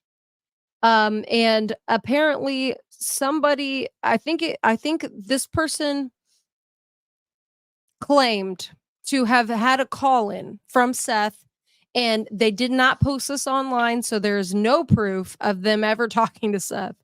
But they claimed that they talked to Seth on the phone, and that he told them that Katie has a sister who's diagnosed with bipolar, and that Katie has severe mood swings, and that she attacked him on numerous occasions in a dead sleep, that Seth was asleep while they were still together in San Diego. And Who's she would saying this? attack him. This is so gossipy. In his sleep. So the theory, almost everything we're updating feels so gossipy. The theory, I feel guilty talking about it. Well, tying it back to things we've actually seen and not just something somebody said, is the whole belt situation and the whole punishment thing, and some things that Chris Proudfoot has said in interviews where he talked about you know, not letting Sebastian listen to certain types of music, and basically it seemed like they were pretty strict parents. he also talked about his snake. So have you seen the picture of Sebastian with the snake? Yep. So Chris talked about... It just makes me nervous, though. Like, I do want to talk about this. I just want to be like brutally clear with everyone. This is subjective. This is hearsay. This is gossip. This is no proof or any backing whatsoever. And none of those three parents have more honesty or truth or should be believed more than another. I just want to be clear. Because I try my hardest to stay objective when we're talking about cases, and like, we just don't have any way to prove any of this. No, there's no evidence in this case. That's part of the problem. But yes, based off of interviews that Chris has done, and he talked about the snake, okay? He's talked about some of the discipline, he's talked about, you know, the whole belt thing, and he talked about the snake and the fact that Sebastian wasn't taking care of it. And this whole situation isn't a red flag for me, but I do think you can kind of get an idea of like how strict they were, maybe. But the snake, which Sebastian loved, and I mean, Sebastian loved all animals. He loved cats a whole bunch. He loved dogs, and he loved his snake. But apparently Sebastian wasn't taking care of it very well. Because the parents were originally taking care of it, and then the parents, their jobs started picking up, and they said, Sebastian, if you want to keep the snakes, you have to take care of them. It comes with responsibility. And Chris told him, if you don't, they're gone. We're getting rid of them. Sure. Which I think is reasonable, okay? However, he didn't take care of them. And so Chris got rid of them. And he says he sent them to a guy who has lots of snakes and takes care of them. Chris claims that he used to breed snakes, actually, and knows a lot about them. And he sent them to this guy. And the guy told him that they could come visit them anytime because, you know, Sebastian loves his snakes. So that's nice that he'll be able to come back and visit them. And that maybe if Sebastian takes more responsibility, he'd be able to get them back. Like, this guy would be willing to give them back. Well, this guy apparently came out and said that they have never visited them, like, at all. And people were talking about, basically, there was somebody who's coming up with this theory that they're extremely strict and they punish very intensely, basically. And could this situation be a punishment gone wrong? Yeah, gossip. I don't know. I don't have anything to say about it. Do we have any evidence of physical punishment? Yes, other than belt. No. Okay, that wasn't punishment. That was a loss of control on the stepfather's part. Well, I mean, He's had several of those incidents, if you believe what people have said. I agree. I think it very clearly, if proven, shows an anger issue. Absolutely. Like backhanding kids. I agree. It still doesn't change the fact that, like, there's a lot of dots being connected in that theory that you just shared that have no evidence to support the previous dot. So, like, we're making a jump to make a jump to make a jump to make a jump when none of the jumps have been verified. That just doesn't help anything. I think what the person was trying to connect is that there's a lot of background on both of these people, Chris and Katie, having anger outbursts and also being very strict parents. Them both having anger issues, a history of violence, and being very strict. Yeah, but do we have evidence of them being very strict? Because that's where I'm not seeing that. Well, other than anger outbursts, which again haven't been confirmed. I personally feel they were very strict based off of what Chris said in interviews only.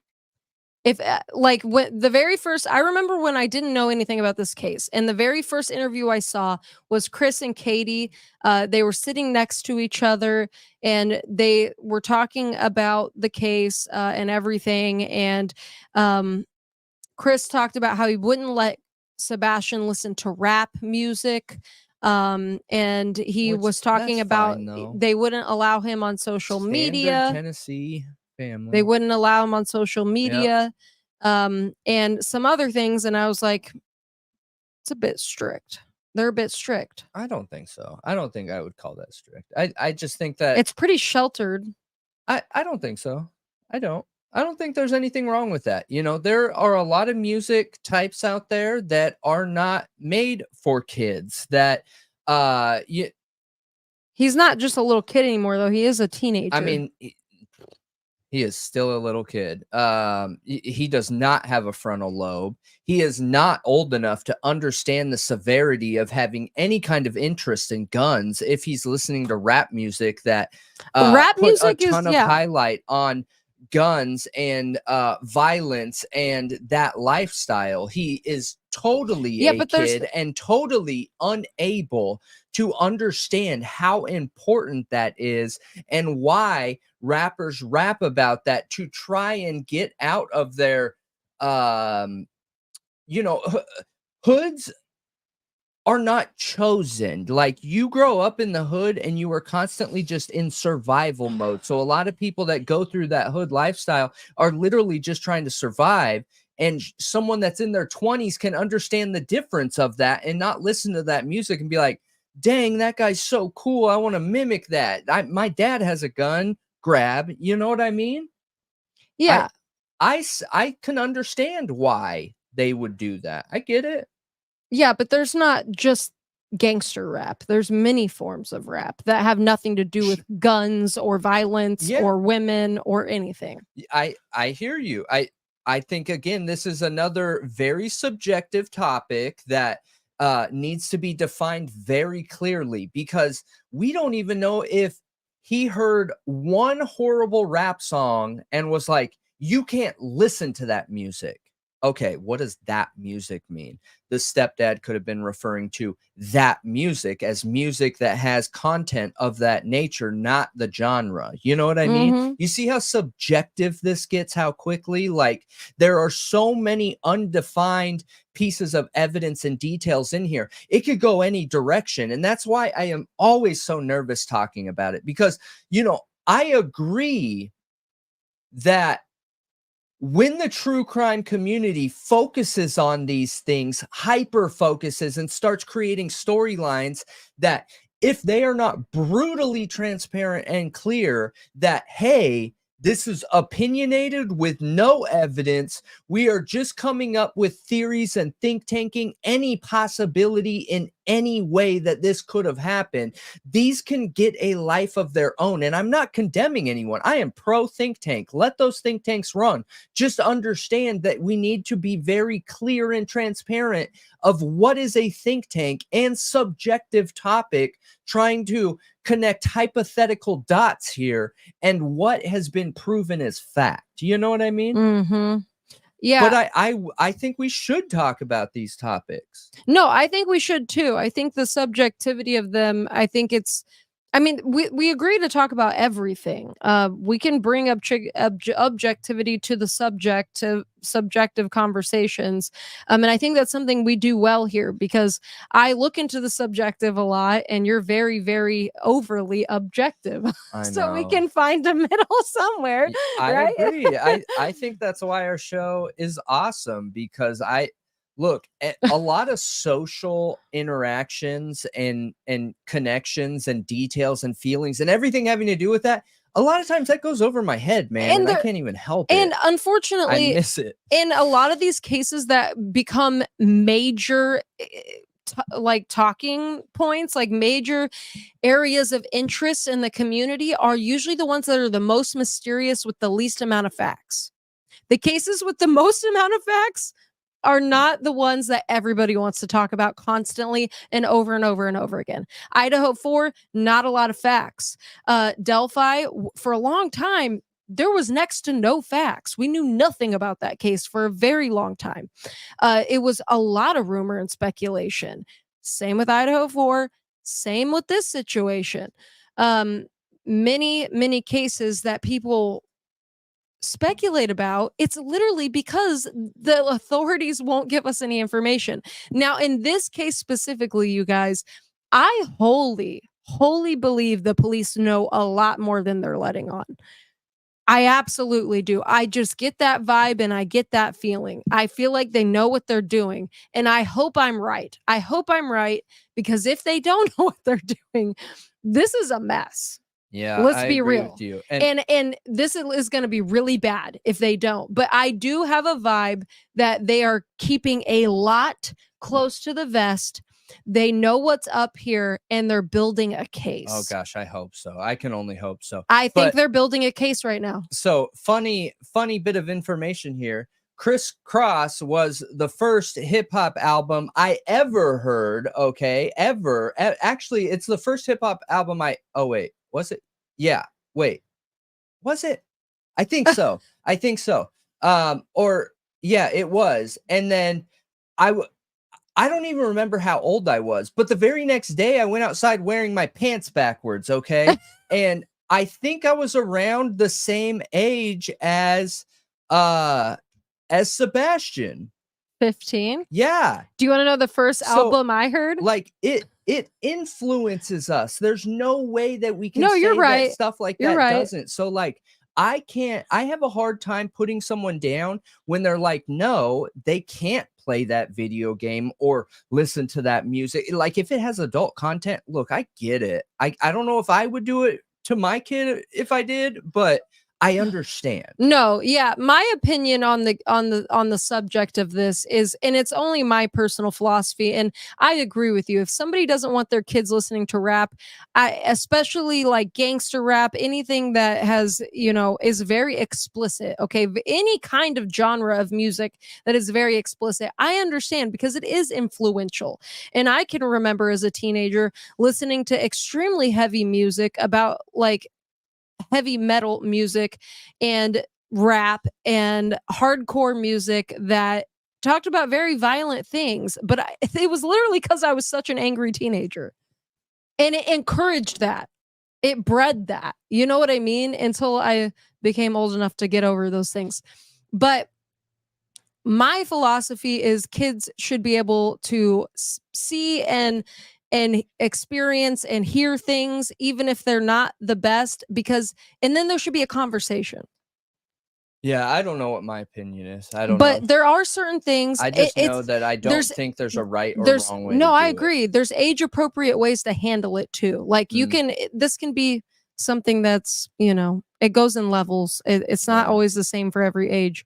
But anyway, the first album that I heard was Dr. Dre, The Chronic. That was the very first one. I wish that was my first rap I don't album. even know what crisscross is, to be honest. Yeah. I mean, you do. You've I heard do? the song Jump. Yeah. Jump, jump, jump around. Oh, okay. Yes, I have heard that song. Yeah. Okay. So we will save the Idaho 4 topic for last. All right. We are moving on here. And remember, this is the Friday unscripted, unplanned, true crime talk show. All for you guys. We have absolutely no plan and we love it that way. So, look, I want to talk about the P. Diddy case a little bit. We covered that case earlier, and we now know P. Diddy's son has been arrested. Do you have any details on that? Or should I try and pull up some Just pull something details? But what do you think about it? I mean, I'm just trying to gauge like what the authorities are getting at here, like what their game plan is. Are they trying to get him back in the US by arresting his son?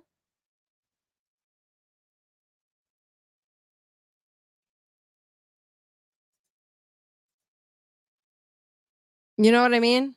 Like, is this whole thing like go after the son to lure him back to these states?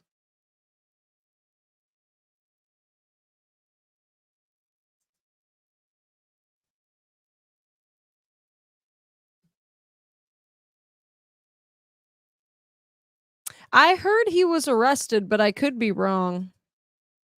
That I heard that he got charges, maybe not arrested, charges.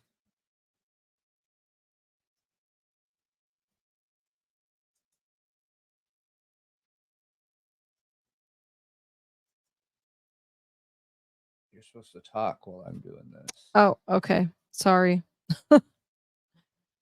I don't know how much info is out there yet about this whole situation, but I mean, the Diddy stuff, I don't know how to feel about it yet, being honest, because all the lawsuits that were filed against him were settled, so no information came out of those other than like the interviews and stuff. Um, do I want to believe those women? Yeah, I do want to believe them, but I don't know. There's not a lot of like actual proof yet. And like while I understand the way it looks from the outside, I still have to be objective, and that in Hollywood these types of parties are pretty common and they're not all involve trafficking. Okay, this is interesting, you guys. I actually didn't know this. But yeah, I agree with you. I'll give the breakdown first. Or before I go into this. But and huge shout out. All right, Bryce Jones coming through, and look up the Apple River situation. Yes, we do need to. And actually, I think we're going to be talking about that tomorrow Night, yes. I don't know enough right now to even give We've been doing some digging on it. Yep.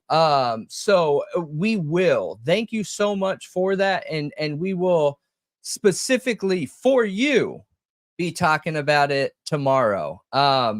So this is interesting, you guys. Let me give you the rundown on the P. Diddy case. Okay, I have some concerns about it. I have some questions about it. I have some I need some things answered here, okay? I need some things answered. It is really rare to have the feds handle things in this way with somebody that is such a big deal. Normally, before they go start knocking on the door or kicking down the doors of billionaires, they have a pretty solid case that they're absolutely 100% sure that they're going to be able to take it to a trial, right? And convict. And remember, their conviction rate is just below the 99th percentile of conviction rate. So if they indict somebody, they are going to jail and winning. Okay, well, not going to jail, but they're winning. Okay, they are going to convict. It is almost a 99% conviction rate. No, you aren't blocked. But we in this case, that didn't happen. And he wasn't there, but he was in the area, which is very strange. I don't understand that. But another interesting thing is it came right after multiple lawsuits, civil suits that came out. So it made me wonder, was one of the people that he settled with unhappy with the outcome of that settlement and realized, like, God, I don't feel good about this. You know what? I'm going to the feds because the feds bypass an NDA. The feds are the only ones who bypass an NDA, meaning, let's just say I wanted to sue you and you said, you know what? I'll drop, or I say, you know what? I'll drop this if you pay me $10 million. And you're like, okay, I'll pay you $10 million, but you got to sign an NDA to where you can never talk about this again, regardless of whether I'm innocent or guilty. You'll never bring it up again. Okay, cool. Legally binding contract, right? But I'm unhappy with it at a later time. And I want to find a workaround where I can bring it up. Okay, well, there's a workaround. That workaround is going to the feds and looking for federal charges. So could one of those civil cases have been the motive to start this? I don't know. I have no idea if he's guilty. I have no idea if there's anything there. One thing I will say is, look, my opinion isn't in this at all. But there is nothing illegal with consenting orgies. or any freaky party of that nature, as long as everyone's consenting. Exactly. The issue That comes was my point. when consent is being broken, right? Right. Tons of people in every city out there have sex parties every weekend, okay? It is a thriving industry out It there where is. they get hotel rooms and 20 people come and you're not allowed to be in the hotel room unless you're naked type thing. You know what I mean? But every person is consenting. So I'm not willing to convict somebody because they want to get a little freaky, but it's a problem if to get freaky like that, you are abusing somebody and forcing them to do things that they don't want to do. Right. You know? Mm-hmm. So I have no idea. I don't know. And there's plenty of consenting people out there. You don't need to force anybody to do anything. There's tons of people who would love to partake in something like that. And of course, not underage. Like, they need to be of age and consenting to have anything to do with any of this, or else, yeah, you deserve what's coming. Yeah, I agree with you. So what we have here is Diddy's son, Christian, accused of SA in a new suit. And this was updated 2 hours ago. Christian Combs accused of battery and assault. Lawsuit alleges Diddy paid to cover up son's assault. New legal complaint comes 1 week after Diddy's house was raided. Interesting. So there is some kind of sexual element here, clearly. So, gosh dang it, Brendan. Okay. So Sean Diddy Combs and his son, Christian King Combs, have been named in a lawsuit that accuses the younger Combs of SA and battery on a yacht that was chartered by the music mogul in 2022. Grace O, and I'm going to hack this, I'm sorry. Grace O. Marquet Stewart, working on the yacht, alleged in a civil suit filed Thursday in Los Angeles County Superior Court that Christian, 26, forced her to take a spiked shot of tequila, groped her, and then assaulted her, according to court documents. Trigger warning. Yeah. If you know someone you know needs help, please call the National Sexual Assault Hotline at 800-656-4673. Yes, very important here, you guys. We've suggested that to a lot of people, and look, you guys know I shared it last night. I went through a situation where, you know, I wasn't even an adult. I was a child and was abused of a sexual nature, and I'm open about that because I hope that other people out there get to a spot where they're not embarrassed about it and they can talk openly about it, and that takes all the power out of it, right? But if you ever have someone that you've come across that has gone through something of this nature, always suggest they call that hotline. That hotline has a ton of resources, like free resources. So even people that don't have health insurance and stuff like that, they're able to get them with somebody to talk and work through that. And it's really important. It's really important. The suit comes amid a mounting list of legal complaints against Diddy that allege abuse and assault by multiple victims spanning over 30 years. Like father, like son, attorney Tyrone Blackburn, who represents Omar K., said Thursday night to NBC News, "It gives us no joy or pleasure in filing this suit against Christian Combs, who clearly adopted his father's pattern and practice of depravity." Attorneys for Omar K. did not immediately return requests for comment by News Nation. In her suits documents, Marquet, who was 25 at the time, alleges she saw partying and drug use between a constant rotation of suspected sex workers and celebrities. Plaintiff was quite scared and realized she was in a very dangerous situation, the paperwork stated, adding that her interactions with Christian very quickly turned sinister. Marquet alleges Christian insisted she take a shot of tequila and then started to kiss her neck and face as he groped her whole body.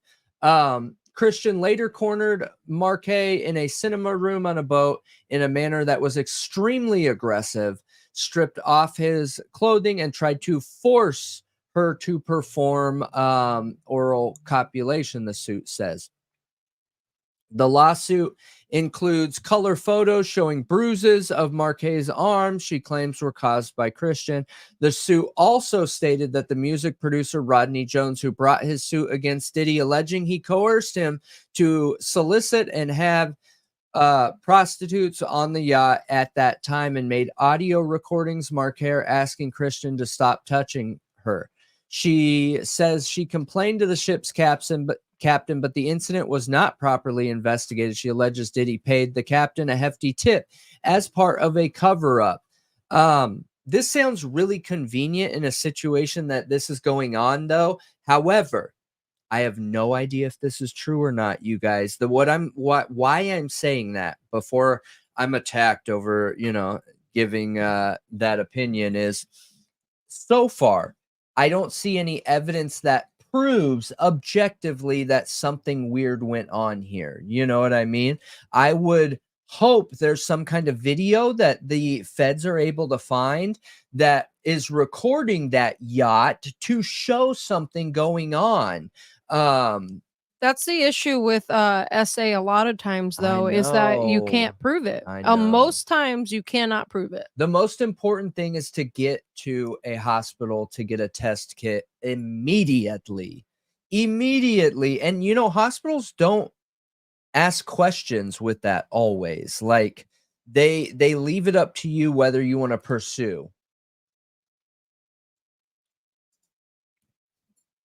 Neither Diddy nor Christian Combs have commented on the lawsuit. The suit against the younger Combs comes 1 week after 2 homes belonging to his embattled father were raided by federal investigators. While federal authorities have given sparse public comment as to what prompted the raids on the hip-hop mogul, News Nation affiliate WPIX reported that it was part of an ongoing sex trafficking investigation. Department of Homeland Security agents conducted the raids last week at Combs' multi-million-dollar mansion in Los Angeles and Miami waterfront home. Christian and his half-brother Justin were handcuffed during the raid at their father's residence in Los Angeles. Investigators seized phones belonging to Combs. We saw them confiscate computers, all kinds of stuff. Combs has been slapped with 5 civil suits in the last 5 months, each containing a multitude of disturbing accusations. Is there anything else on here? I guess we'll just finish that. Okay. Singer Cassandra Cassie Ventura, who had been in a decade-long relationship with Combs, dropped a now-settled bombshell lawsuit in New York federal court last November, alleging sex trafficking, human trafficking, sexual battery, sexual assault, and gender-motivated violence, among other causes of action. In other lawsuits, a woman said the rap producer trafficked and AR'd her 2 decades ago when she was 17. Another woman said Combs filmed his assault on her and later used it as revenge when she was a student at Syracuse University.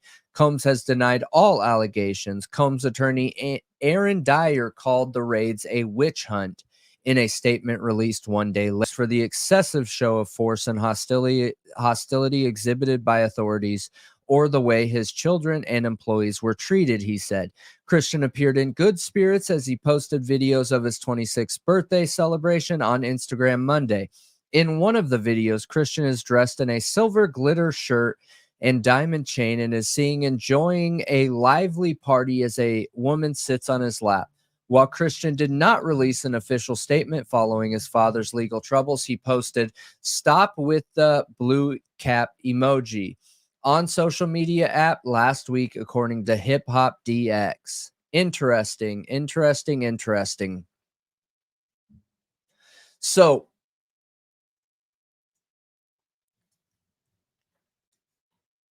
what do you think? That's another civil suit going through Los Angeles, it sounds like.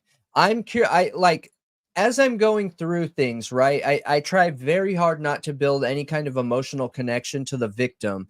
And remember, you guys, for anyone new coming in here, I went through an SA assault situation myself, okay? On me, I was a victim. So when I'm going through this, I try really hard to keep the feelings of the situation out of it, to stay objective and look for actual factual evidence. And I agree with you that these cases are always so hard to prove, because unless you went right away to get tested, there usually isn't a lot of evidence unless somebody's recording something somewhere. So when I look at her statement, it says that she had pictures of bruises, but what makes me wonder there is if you had the forethought or afterthought to take pictures of that, why is it only being brought up right now?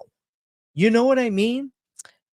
I mean, I think that's the question most of the time in all of these celeb cases and high profile essay claim cases is, why does everyone keep piling on? And a lot of people, I mean, there's Don't been a feel lot confident until others. yeah, it's some people don't feel confident until the others come forward, because they don't feel like they'll be believed, and they're going against people who have, like, Diddy has billions of dollars. Yeah. Yeah. So I mean, A lot of power. Right? It's a ton of power. It's a lot to. Yeah. It's like, I mean, think about filing a civil suit, okay, being a normal person against a billionaire.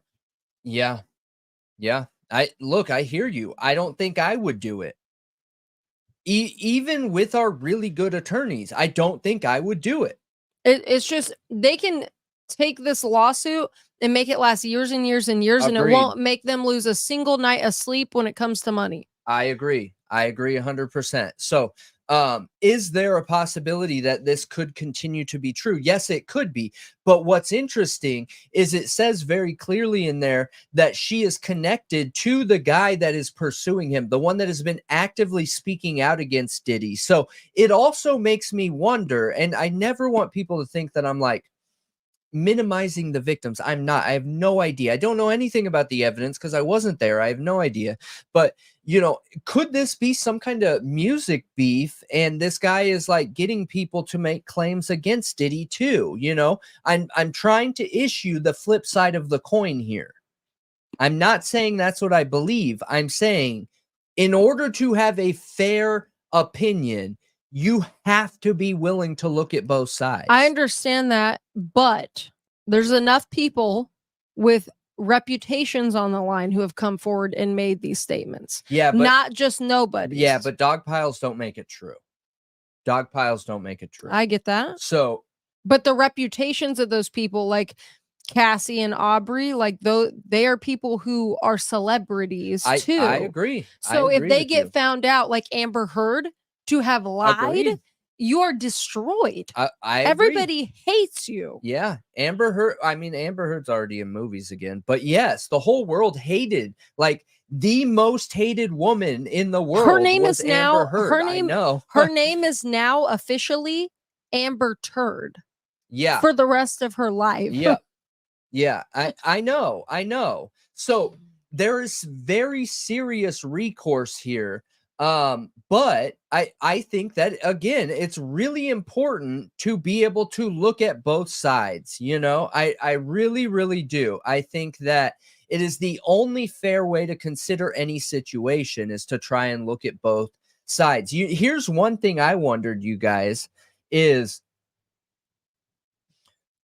it is a very well-known tactic of the federal government to pick up someone and or charge someone that is close to the actual target that they want.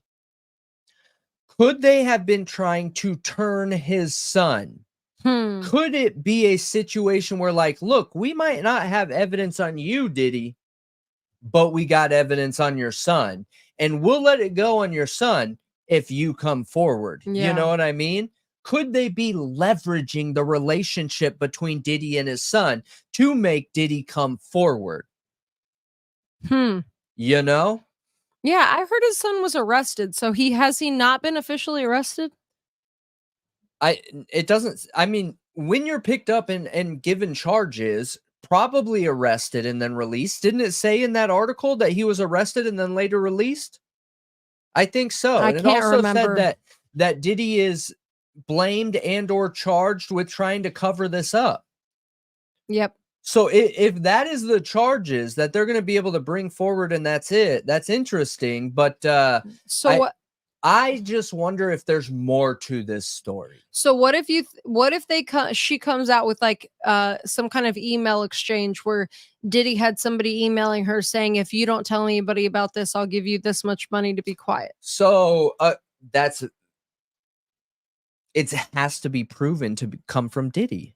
And if it was proven it came from Diddy? Yeah, then that is a declaration of guilt. That's a confirmation of guilt, or is it's him saying, yes, we did something wrong and I need you to keep your mouth shut. But I want to be very clear that just an email conversation is not enough. It has to be proven to come from Diddy. That's what's going to be the hard part in this entire case, in this entire investigation, is that they are going to have to prove Diddy is the kingpin making the choices and decisions for the route forward. That is a very hard thing to do. Very hard thing to do. And I wonder if they're picking up all these little charges too for Rico. Rico's been thrown around already. If we can tie, look, this is the drug dealer. This is the assaulter. Okay. This is this person. This is this person. This is this person. And they're connecting all of them through Diddy, Rico. Rico is a loosely written, what's it called? The, law. Yeah, but the standard of proof for Rico is really low because they used it to correct a major problem in the US at the time when the mob families were around. So feds can almost slap Rico on everybody, but remember they really care about their 99% conviction rate. So they're only going to do it if it sticks. Interesting, right? Yeah, and how do you define Rico exactly? A criminal mastermind, a head of an organization that functions as a single unit. It's a way to make one person's charges apply to everybody, because everybody that can be proven to be connected to this unit or group of people will catch charges for, if person A, it goes and steals a car and there's A, B, C, D, and E, all of them can be charged by it. It's the Racketeer Influenced and Corrupt Organizations Act. Yep. It's a United States federal law that provides for extended criminal penalties and civil cause of action for acts performed as part of an ongoing criminal organization. It was passed October 15th, 1970. Yep. It single-handedly cleaned up the New York mob and Chicago mobs. Single-handedly. But it's loosely written. The standard of proof on Rico is very loose. Very loose. So they absolutely, look, feds can indict anyone they want, you guys. If you have a target on your back, they can indict you for anything. They will find something to indict you, okay? And that's not a stab at our feds. It's just the truth, all right? It's just the truth. Okay. And but the difference is, are these going to be charges brought forward that they're planning on sticking, or are these going to be charges brought forward to pursue some kind of other angle? I don't know. So speaking to what you were talking about here, I found a .gov website. It's the U.S. Department of Justice Office of Justice Programs, and this is their page on RICO. The abstract says, are you trying to share it? No. Okay. So I'm just going to read it off. I can post the link in the chat if you guys want to take a look at it yourself, but so just let me know if you want it. But the abstract of this page says the power of RICO lies in its conspiracy provision based on an enterprise rationale that allows tying together apparently unrelated crimes with a common objective into a oh my gosh, I knew I was going to botch that. Prosecutable pattern of racketeering. So tying together apparently unrelated crimes with a common objective into a prosecutable pattern of racketeering. That's exactly what you just described. It's being able to tie together all of these people and all of their little things into one, basically, tying it up with a bow. In addition, RICO provides for severe penalties and permits a defendant to be convicted and separately punished for both the underlying crimes that constitute the pattern of racketeering activity and for substantive violation of RICO. Finally, injunctive relief provisions allow for the prohibition of further involvement with the labor organization of the convicted racketeering associates. Thus, RICO provides an effective method both for establishing the existence of organized crime's penetration into labor unions and for excising corrupt union officials from positions of leadership. The deterrent power of RICO enforcement over time should produce a more viable, democratically elected union leadership. Interesting. Was this like a study or something? Journal, Labor Law Journal, Volume 36, Issue 5, May 1985. This was published in 1985, and it was 9 pages long.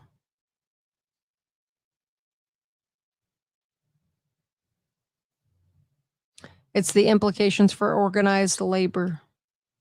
I didn't realize that was an issue back in the day.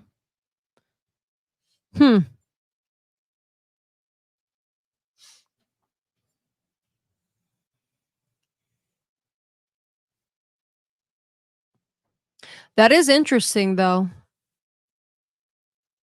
I wonder if that is what they're doing. Because, wait, wasn't there a basketball player that was detained or something that was arrested? No? It was his friend, Brandon. And he was arrested? For drugs. For drugs, right. And then his son is arrested for SA. That Diddy covered up. That Diddy covered up. And also, Diddy has some implication in the Brandon case, too, with the drugs, right? That he gave them to him or something like that? Yeah.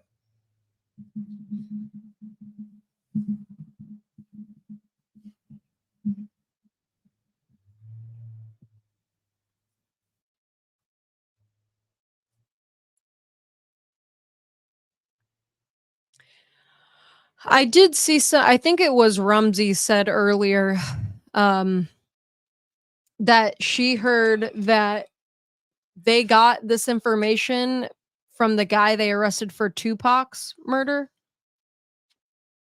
That this became a Fed case because of that. And there's some people saying, because a lot of people have thought Diddy was involved in Tupac's murder. That Diddy hired him. Yes. Correct. Yeah. That maybe this has something to do with that. Yeah, maybe. It's possible. It is possible. It is absolutely possible. Maybe there's a lot that's been going on for a lot of years that they're digging into, you know?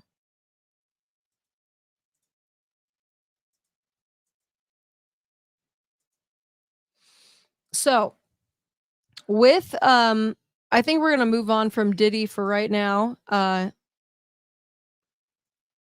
But so the lawyer, finally did his live where he talked about the Bryan Kohberger hearing that happened yesterday. And that hearing just blew my mind. Yeah. You guys, it was such a waste of time. Like, genuinely, it was such a waste of time. And he made an argument, like, he didn't feel like Ann Taylor's questions were okay. I don't personally have a problem with them because they're public information. Nothing she said was anything that hasn't been going around. Yeah. And has been literally something that is major, that has been pushed around this entire time for the past year, even in their own PCA. Like, most of those questions were things that were in their own PCA. Yeah. So I don't have an issue with the questions, and I also understand the need for being specific and asking very specific questions. But the lawyer, made an argument and said, they could have asked very specific questions without actually saying, did you hear the knife was found next to one of the victim's bodies? Instead, they could say, do you know anything about the weapon used in this crime? Do you know anything about a knife sheath, a part of this crime? He's saying you could get specific without saying a statement, basically, that has been reported in the media. And he's saying, basically, if the people who got this survey over the phone didn't already know these things, if they had no idea before that survey, then they do now. They do now. And if they weren't looking these things up before, then they are now. Yeah. Yeah. And I just want to be clear too, because I agree. So I love the lawyer, Most I do of too. the people that watch us know of Peter Tragos and the lawyer, and I'm telling you, like 90% of the time, my opinions align with his. My opinion does not align with his on this topic. However, I want to be brutally clear here. I am not connected to anything legal, you guys. I am not an attorney.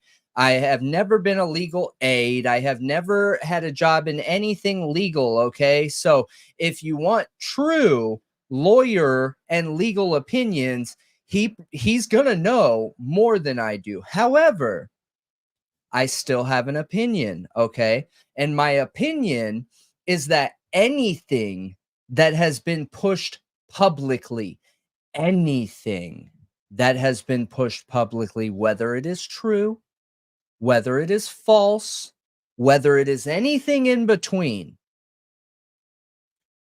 should be fair game, in my opinion. Yeah. Because to think that, and the comment Bill Thompson makes here, that the people in Latah County have tried very hard to stay separated from this and go out of their way not to watch YouTube and news and the content creators around this is so absurd. It is such a wild assumption and claim to make, you guys, that I'm blown away by it. I don't understand. I don't understand. It doesn't make a lot of sense. I don't get it. I think that that is just a massively gross generalization of an entire county to make. Yeah, and how does he even know that everybody there wants nothing to do with this case and won't watch any coverage of it? 40,000 people, right? Isn't the Latah County 40,000 people? Around that, yeah. Yeah, 40,000 people. And Bill Thompson feels like he has the know-with-all to come in there and say that, everyone in Latah has tried very hard and made sure that they're unbiased to convict Bryan Kohberger. Essentially, that's what it feels like he was saying. Like, why would everybody... That's not what he said. ...be working hard to do that in the county? Why would that be their goal? You know, if a That's crime was in my county and it was covered of this nature, I I'd would be all over it. I'd be obsessed. all over it. Obsessed. Totally and completely obsessed. And we have so many people from that area that watch us that have reached out personally and been like, hey, I live in that area. I live 15 minutes away. I live this. I live that. If I had to make an estimate, I would say 150, 200 people, different people have reached out that live in that general area. Wow. Yeah. So Peter, I love you, but I don't agree. I just don't agree. I don't agree. I think that public knowledge that is out there openly and has been talked about in the billions of views, okay, it should be no problem. Yeah, and he was still pretty balanced. Like, he didn't agree with Ann Taylor about the questions, and he didn't agree with her saying that she didn't like that the judge violated her due process. And I think we both agreed with the due process thing, that Ann Taylor made an emotional decision. It honestly felt like everybody in that courtroom was making emotional decisions and The whole taking thing things was a joke, if I'm being personally. honest. Yeah, And the whole thing was. the It was. more I've watched it, the more I feel confident, like taking stabs at it. And you guys, I'm taking a stab at Ann too.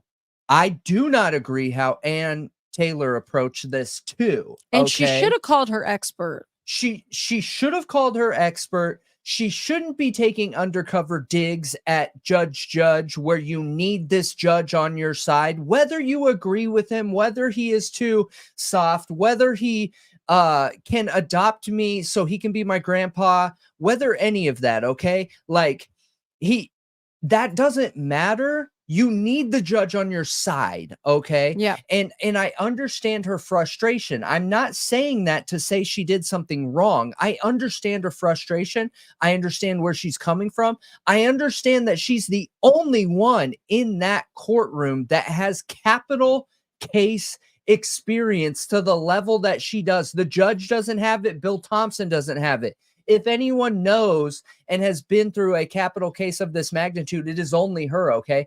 However, it's always helpful to approach your overabundance amount of knowledge with a bit of, you know, I guess, mediocrity. You know, you can come at it passive, not passive aggressive, and be softer in your approach. How did you feel like she was passive aggressive? What she did just added fuel to the fire, in my opinion.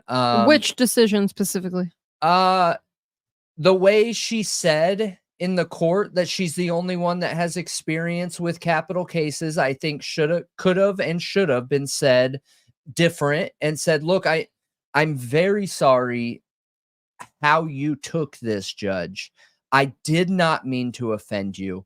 Everything I was doing was done with the intention of best serving Bryan Kohberger, my client, okay? And the last thing I want to do is offend you. However, I have been involved in many capital cases, and I felt like my experience being involved in capital cases that is more so than what you have experienced or Bill has experienced.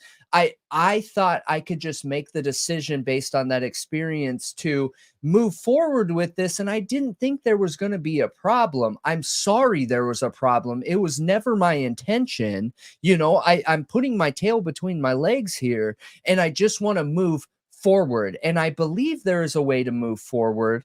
But I just want to apologize that I offended anyone. That was never my goal or intention here, you know?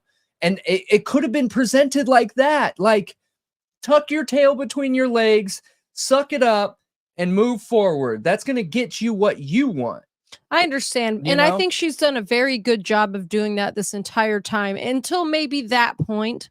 But like, because I think she's done a super good job being super respectful, even when Bill Thompson is being I agree.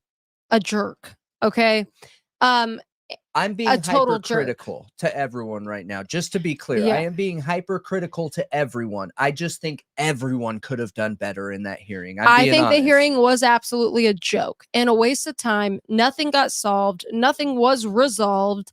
And I just don't understand the point of it. Why was everybody so up in their feelings? It felt like this emotional chain reaction. Somebody made an emotional decision, and then somebody had a reaction, emotional reaction, and then another person had emotional reaction. It was like just emotional reaction on emotional reaction. Judge literally scoffed halfway through. Like, I know. You know what I mean? It was intense with subjectivity and feelings, and it makes you wonder why were feelings at an all-time high like that. And people got their feelings hurt. There was some points where I was just like intensely watching Bryan Kohberger's face, and he was just like this the whole time. Yeah. What is going on? What? Literally. He was probably like, oh my God. I didn't even see him look over at Bill Thompson or anything. Did. Literally just like. There was some points where he turned his head and was like. Jeez. I was so curious what he was thinking this whole time. It was wild. And you guys were the families in the courtroom for this? I don't know. Because I'm surprised I haven't heard a Goncalves family statement yet. It makes me so nervous because that type of behavior that we saw in the courtroom will 100% play into what the victims' families are feeling. And that is not beneficial because that is not objective. There was zero evidence brought, you guys. Zero. I'll give $1 to whoever can tell me one piece of objective evidence brought forward in that hearing. There isn't. Okay. I mean, I'll tell you the one piece. It's the questions, right? That is the only piece of objective evidence, but that's not evidence backing an opinion, which is what I was going for. Bill Thompson didn't present evidence of why he was right. And Taylor didn't present evidence of why she was right. Judge did not present evidence why he was right. Nobody did. Nobody. Mm-hmm. None. Zero. I know that was one thing that majorly bothered me, but you know, a lot, again, there's a gag order on the case, and Bill Thompson claims he has a transcript. He has all these things that he submitted to Judge.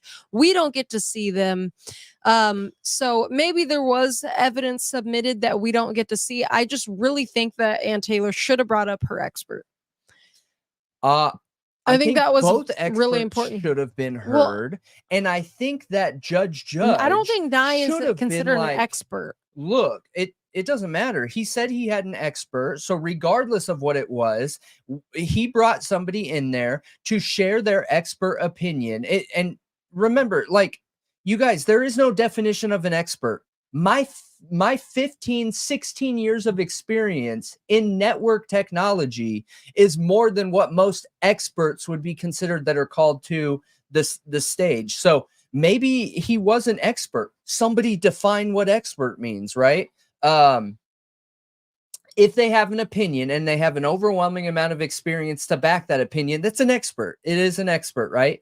And that should have been heard from the prosecution's and state side to share why what was going on wasn't good. The expert that Ann Taylor had that issued the survey and designed the questions in a very specific way should have been heard about why they were done that way and why it isn't biased. The judge should have been able to be like, look, you made me angry, Ann. Let me tell you why. Because I feel like you came at me sideways, making it seem like I'm not doing my job here or I'm not effective at my job.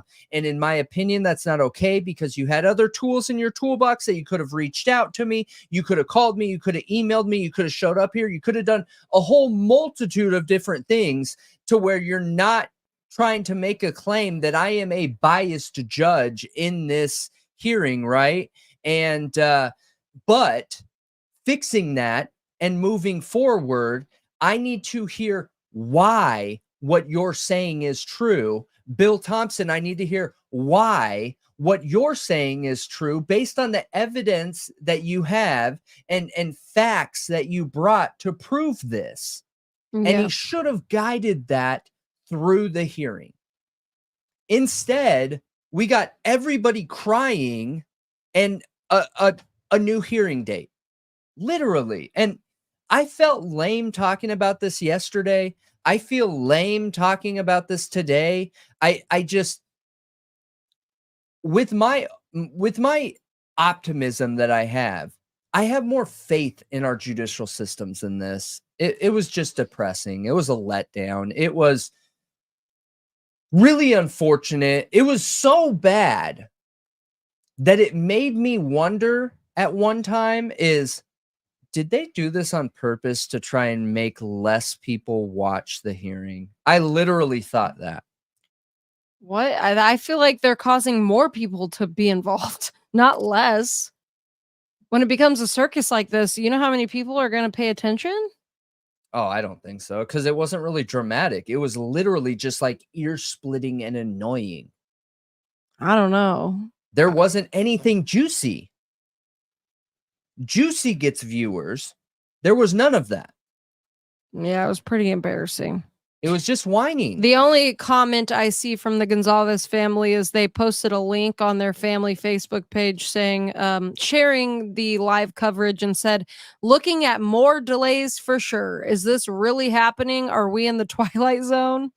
I agree. It feels like that, doesn't it? Well, to be fair, you guys, so the Goncalves, if the Goncalves ever watch our content, I suggest you go do research on the national standard of time for a capital case of this magnitude. And it's actually, if it's going to be scheduled in early 2025, that is in the beginning ranges of what is standard. They could actually push it to the end of 2025 or 2026 and still be within the standard range, even though this isn't a standard case.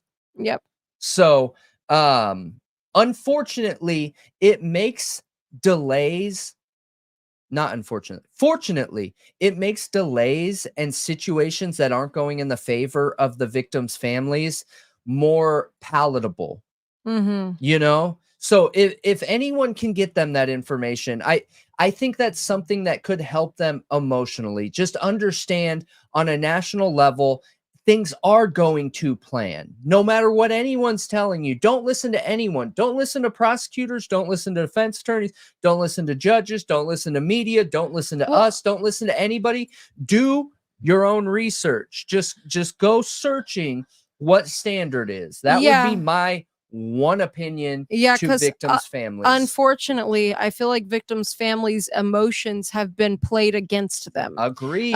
People are giving them information and pushing them in certain directions and getting them angry about certain things to try to push them in certain directions, you know, to feel a certain way. They've been manipulated, okay, many times. It's clear to me that they have been manipulated many, many times, which is part of the reason that I don't reach out to them, because I feel bad for them. And I don't like, why trust me over anybody else? I don't want them to trust anybody. I want them to trust nobody. Yeah. Because unfortunately, there's tons of people out there that are contacting them, trying to manipulate them.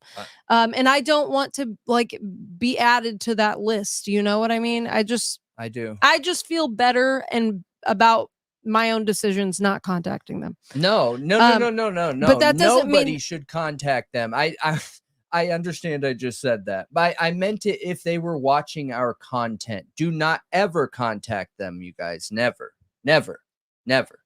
Don't do it. Yeah. But yeah, I think that is important because you can feel better about what's happening if you know what to expect, if you know what's standard, you know what's normal, you know what, like exactly what I just said, what to expect. Then they don't have to feel like, why is our case taking so long? Why is our case such a disaster? Like, why can't we just get justice for our loved one? You know? Yeah.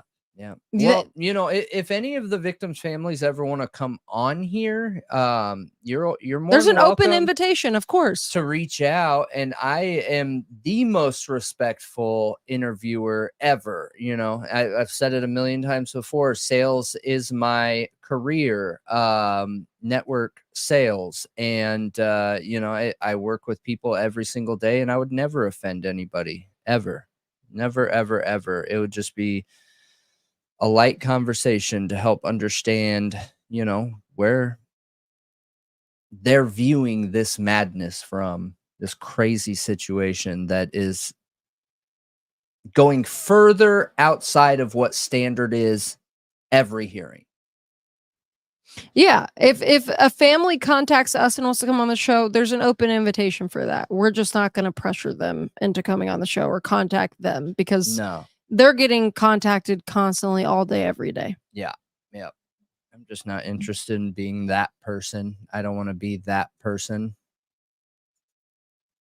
But so I started digging into bias, okay? And it was interesting what I was reading. So I started reading in reference to the Bryan Kohberger case, in reference to the Idaho 4 case. And I did put this picture up, you guys, because it's important to always remember the victims. In this case, this hearing reminded me of that. Is, man, any chance we get, we need to remember the victims, which is why the whole world took interest in this in the first place, because these were adults that were just starting their adult life on their own. And that was stolen from them way too early, way too soon, before it ever should have happened. And, you know, it's really important to make sure that that is the focus here, not getting up in our feelings, not getting subjective, not like, oh my gosh, how could Bill Thompson? Oh my gosh, how could Judge? Look, they have jobs to do, and those jobs include certain personality types. So I think it's important to always remind ourselves they're going to do the job. They're going to do the job their way. And we need to hold them accountable based on the public's view of the judicial system. And, you know, it is a public system. It is owned by the public. It is paid by the public. So, but yeah. So I started digging into bias, right? And what we have here. And it was interesting. It helped me think about new bias that I never thought of before. And it talked about bias from CSI, Law and Order, previous cases. If you were a juror on a previous case, that could create bias. And it goes into like the psychology behind bias and the different areas that it can manipulate. And I found it really interesting. So as psychologists, we can dive into jury decision making, as it requires several different areas of psychological research: cognitive psychology, social psychology, and individual differences to unlock the process behind the decision jurors reach. The aim of our recent review was to bring together different areas of psychology to identify potential sources of bias that may influence how jurors make decisions. And they claim that there's 3 main types of bias, you guys. So, hang on. Pre-trial bias. Yes. So we identified 3 main sources of bias: pretrial bias, cognitive bias, and bias originating from expert witnesses. A significant part of the research literature has highlighted that pretrial bias can influence judgment of jurors. Let me see here.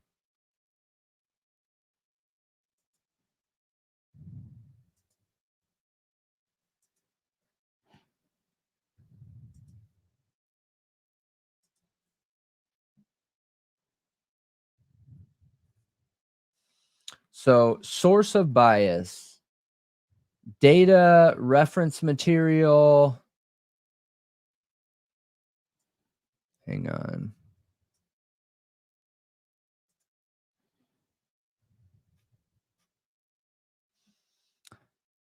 Case-specific data, reference material, contextual information, base rate, organizational factors, education and training, personal factors, human and cognitive factors in the brain. And what they go into here is talking about how common and normal bias is.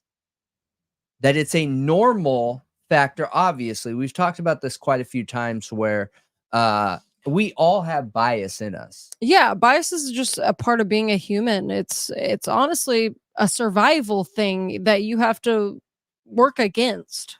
Yeah. It's just how our brains operate, you know, like you see something happen once, you're going to assume that's what it's going to be the second time and the third time until you're proven wrong. Yep. Yep. Absolutely. Absolutely.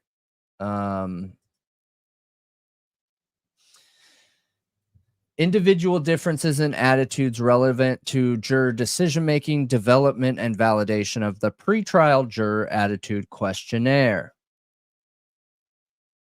So I'm going to keep digging into this, but I thought it was really interesting because that was like the key topic, the key reason to why they had such a problem with how the defense handled the survey questions. And after going through all of this, you guys, I want to go into this one more time. I think it was right at the, oh wait, hang on. Right at the 6-minute mark, right?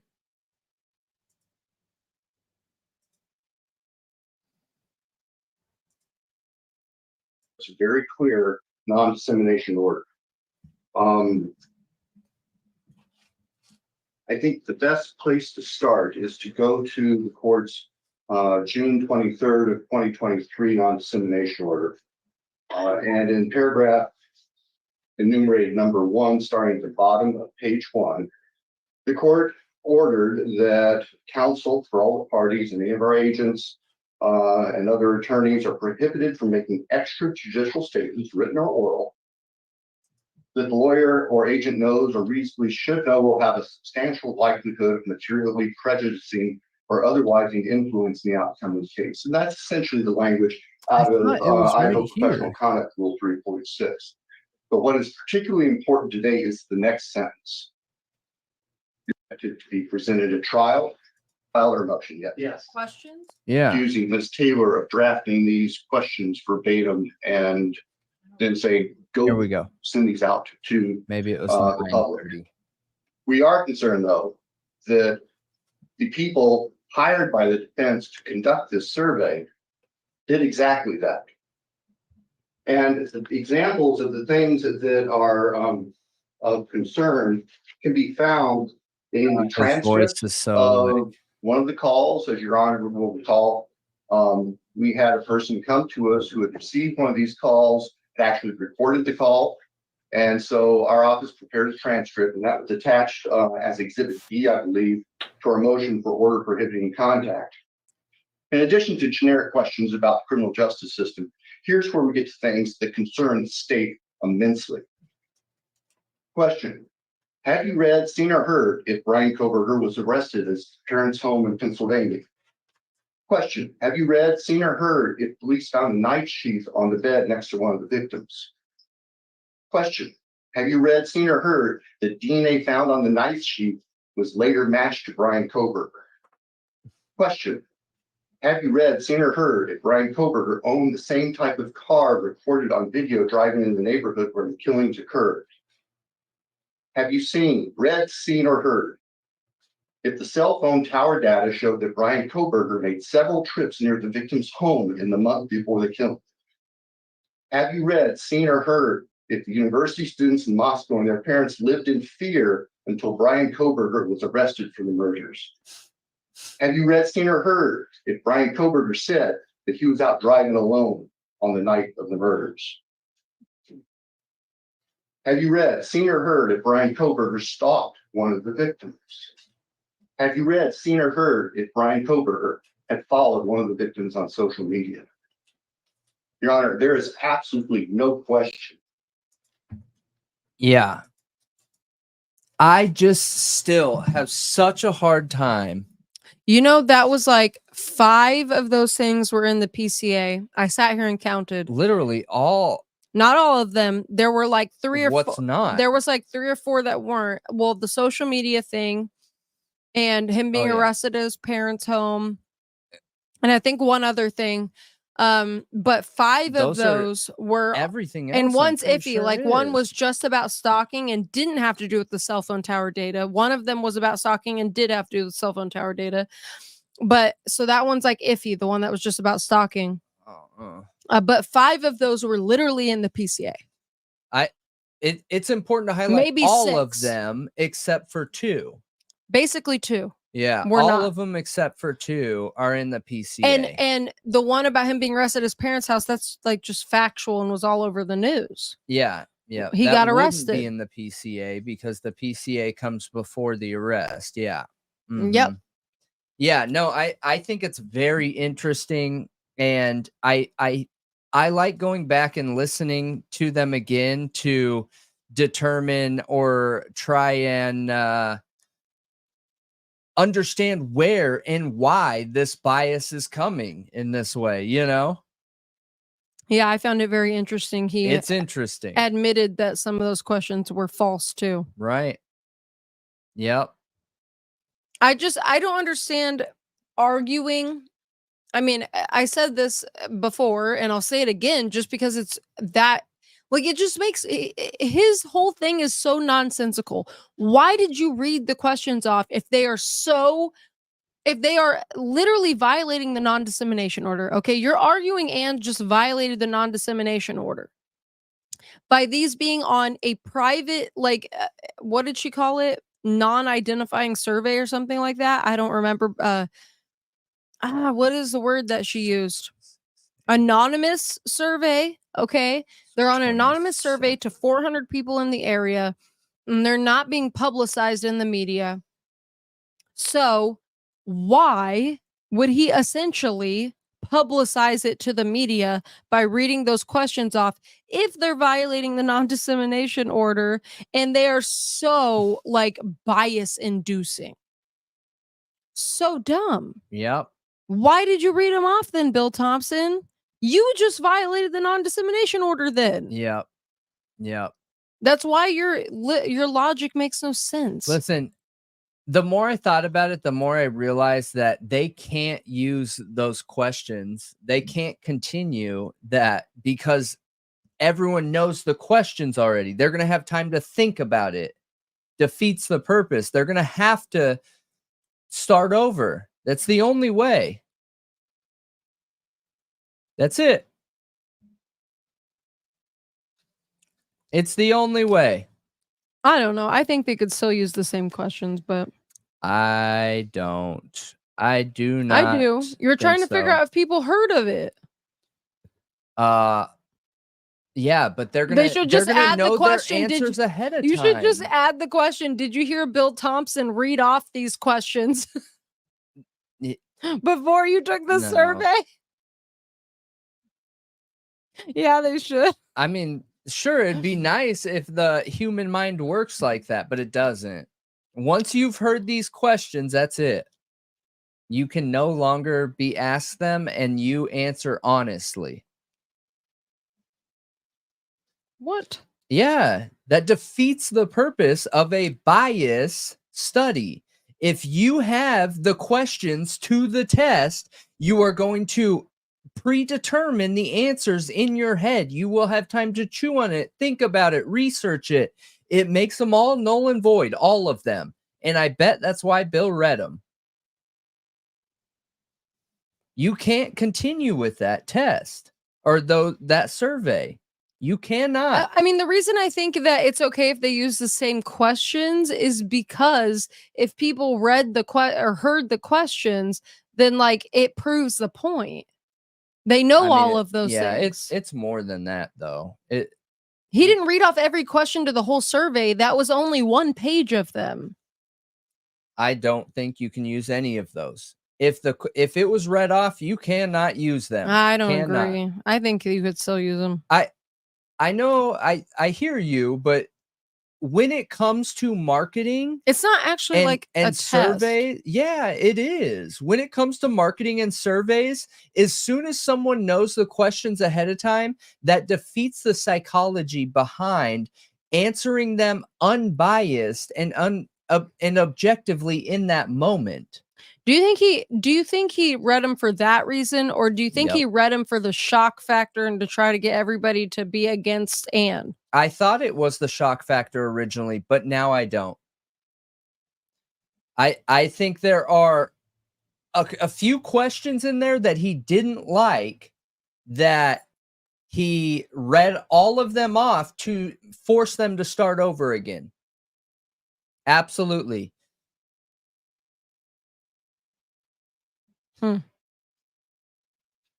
I think there's something in there he didn't like.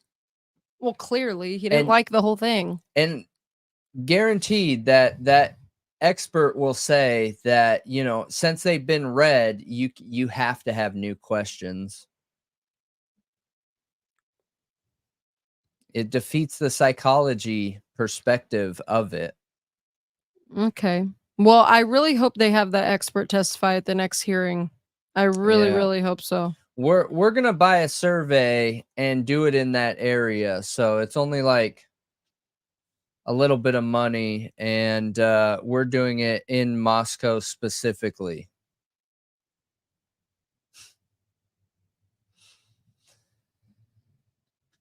But yeah, this is just wild, man. I just hope for the victims' families. If anybody wants to share links, you have to do it either in the comments, like the comment section, not the live chat, or Discord, or email. Yeah, Discord or email, because before we click on links, we run it through a safety program to make sure there's no attachments, no downloads, no anything, and then we open it through a safety portal. Links aren't always safe on YouTube and other platforms. Yeah, and that's a good PSA to everybody. Don't go around clicking random links. Yeah. Learn how to check them, or, you know, just learn. Just don't click them. Go look it up. And I went hard on everybody in that courtroom, but understand that I back them and believe they are doing their job. I have wondered from the beginning that, you know, maybe Bill Thompson got handed a giant platter of doo-doo and he wasn't involved in whatever this insanity is that we're seeing, and this very poorly investigated investigation. And maybe it's just doing the best with what he has. You know, I don't know. I'm not sure. So, but it's interesting. It's interesting for sure. Yeah. What do you think about excluding all of the people who got the survey as jurors? Do you think they should be excluded? No. Because you don't feel like the survey biased anybody, right? I don't think the survey biased anyone. Nope. I think it's possible that it could have biased someone, but this is all information that's out there, so you're gambling. You're literally flipping a coin whether the person who's taking the survey watches YouTube or not. And that's not okay. Just treat everyone equally, and you just deal with the differences in opinions and bias in jury selection. Super simple. You know what I think? I think that Bill Thompson didn't like the questions in the survey because they would prove bias inevitably in everyone. Mm-hmm. I think that's why he didn't like him. Could be. And I think he expected something different out of the survey. That he could also that he could use as an opposing argument to Anne's, using her survey against her. And he didn't expect it to be this. Yep. And this is going to literally, inevitably showed bias in basically everyone, is what I think he was afraid of. Yep. Because I just don't believe there's a single person in Latah County, unless it's a very old person who has no access to technology, or somebody who, again, just anybody who has no access to technology who doesn't know about this case. And a lot of times elderly people are some of the most informed because they gossip. Yeah. They know people in the area. And they talk a lot about what's going on because they care about their community. Yep. I agree. So I just think it would prove everyone knows about the case.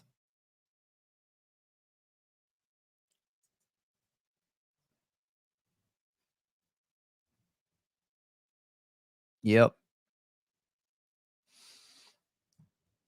I actually think it would be really hard. You'd be hard pressed to find somebody in that area that didn't know about it. Yeah. But knowing about the case, like at least knowing it happened there, I don't think that necessarily makes you biased. Do you? Like, I just think we're getting to an age where it's really hard to expect people to have heard nothing. Yeah. Especially if they live in the same county as where the case happened. Like, it almost begs the question, should we be having trials in the same counties that they happened anymore? Like, at all? Yeah, I'm not sure. I don't know. Like, how are you going to find people that don't know nothing about it? I mean, even Right. from the inception of this, you guys, how did they find people that knew nothing about court cases to have jury trials, even back in the day before technology? Yeah. Because everybody in a county would know most things, don't you think? Yeah. That are going on in their own county? So is it really about not ever hearing about the case, or is it finding people who can put their preconceived notions aside and go off of evidence? And that's where I have faith in people. But Sure, I can understand trying to find people who are not invested in the case, people who maybe heard it in passing and that's it. I can understand wanting those type of people, but and it should be those type of people. But I think you're gonna have a really hard time finding people who don't know anything at all. yep. I agree.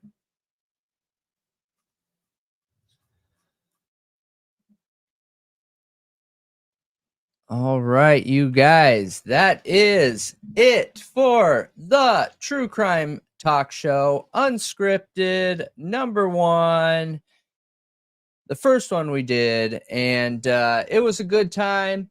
We appreciate you. A whole bunch more people tonight than normal, which is nice. You know, Fridays, maybe some people like getting done at the end of the week and watching some content. So maybe we will continue doing it. And we appreciate all of you. And we will do our best to have a members live tomorrow. So Yes. We'll try. Yes. but make sure you guys hit that like button, like button, and leave a comment under the video after we end the stream. It will open up underneath the video to where you can leave comments, and that helps more than you know, you guys. And I think yesterday, I think we've gained like 1,000 subs in one day or something. It was quite a lot. Yeah, but that's all you guys. That is all you guys. So you guys are awesome, and we appreciate you, and we are gonna be back before you know it. Yes. So It sounds like a lot of people like Fridays, which is awesome. I think we're going to be going live on Fridays now. So we're going to be going live more and less pre-recorded content. And we're still in this transition phase, you know, trying to make the main podcast live. Yeah. That's what we're going to be doing tomorrow. Yeah. And we explained why in a previous video. I don't want to get into that stuff anymore. I don't feel like talking about that stuff anymore. You know, things are in the works to fix it. So we're just going to continue on because all of you are who is important. And all of you thought writers are awesome. And yeah, we appreciate all of you. Every single one of you. And thank you for being here. Thank you for hanging out with us. Thank you for supporting us and being a thought writer. And just keep doing what you're doing, you guys. And that is it. Make sure you join all our social media and rate us on the podcast platforms. If you get a second, even if you don't watch on Spotify, hop on there, give us a rating. Or Apple. Hop on Apple, give us a rating. We're literally on everything. I'm trying to think of another big one, but my brain doesn't work like that. I don't know. Spotify and Apple are the biggest. There's a Google one, I all. think, too, right? Yeah. There's a Google podcast app. We're on them all. So just help us out if you get a chance. That would be incredible. And we are going to be here with you next time. Remember, @ Thought Riot Podcast, spelled all the way out. And we do have a Discord. Let me get it here. And I saw one of you say you shared us on Twitter. We appreciate that a ton. Thank you so much. Yes. And if any of you get the chance, definitely share the show. We would appreciate it. Sharing is probably one of the biggest things that you could do. It just helps get the marketing out there and things like that. So if you get a second and you would like, you know, share it with your family and friends, hop on there or on social media. It goes a long, long, long way. And bam. Thought Riot Podcast is where everybody's opinion is welcome, you guys. So we appreciate you. And let me just post the Twitter. We're trying to be way more active on Twitter, you guys. And we also go live over there. And more people have been joining and watching on Twitter or X. We appreciate you guys for tuning in.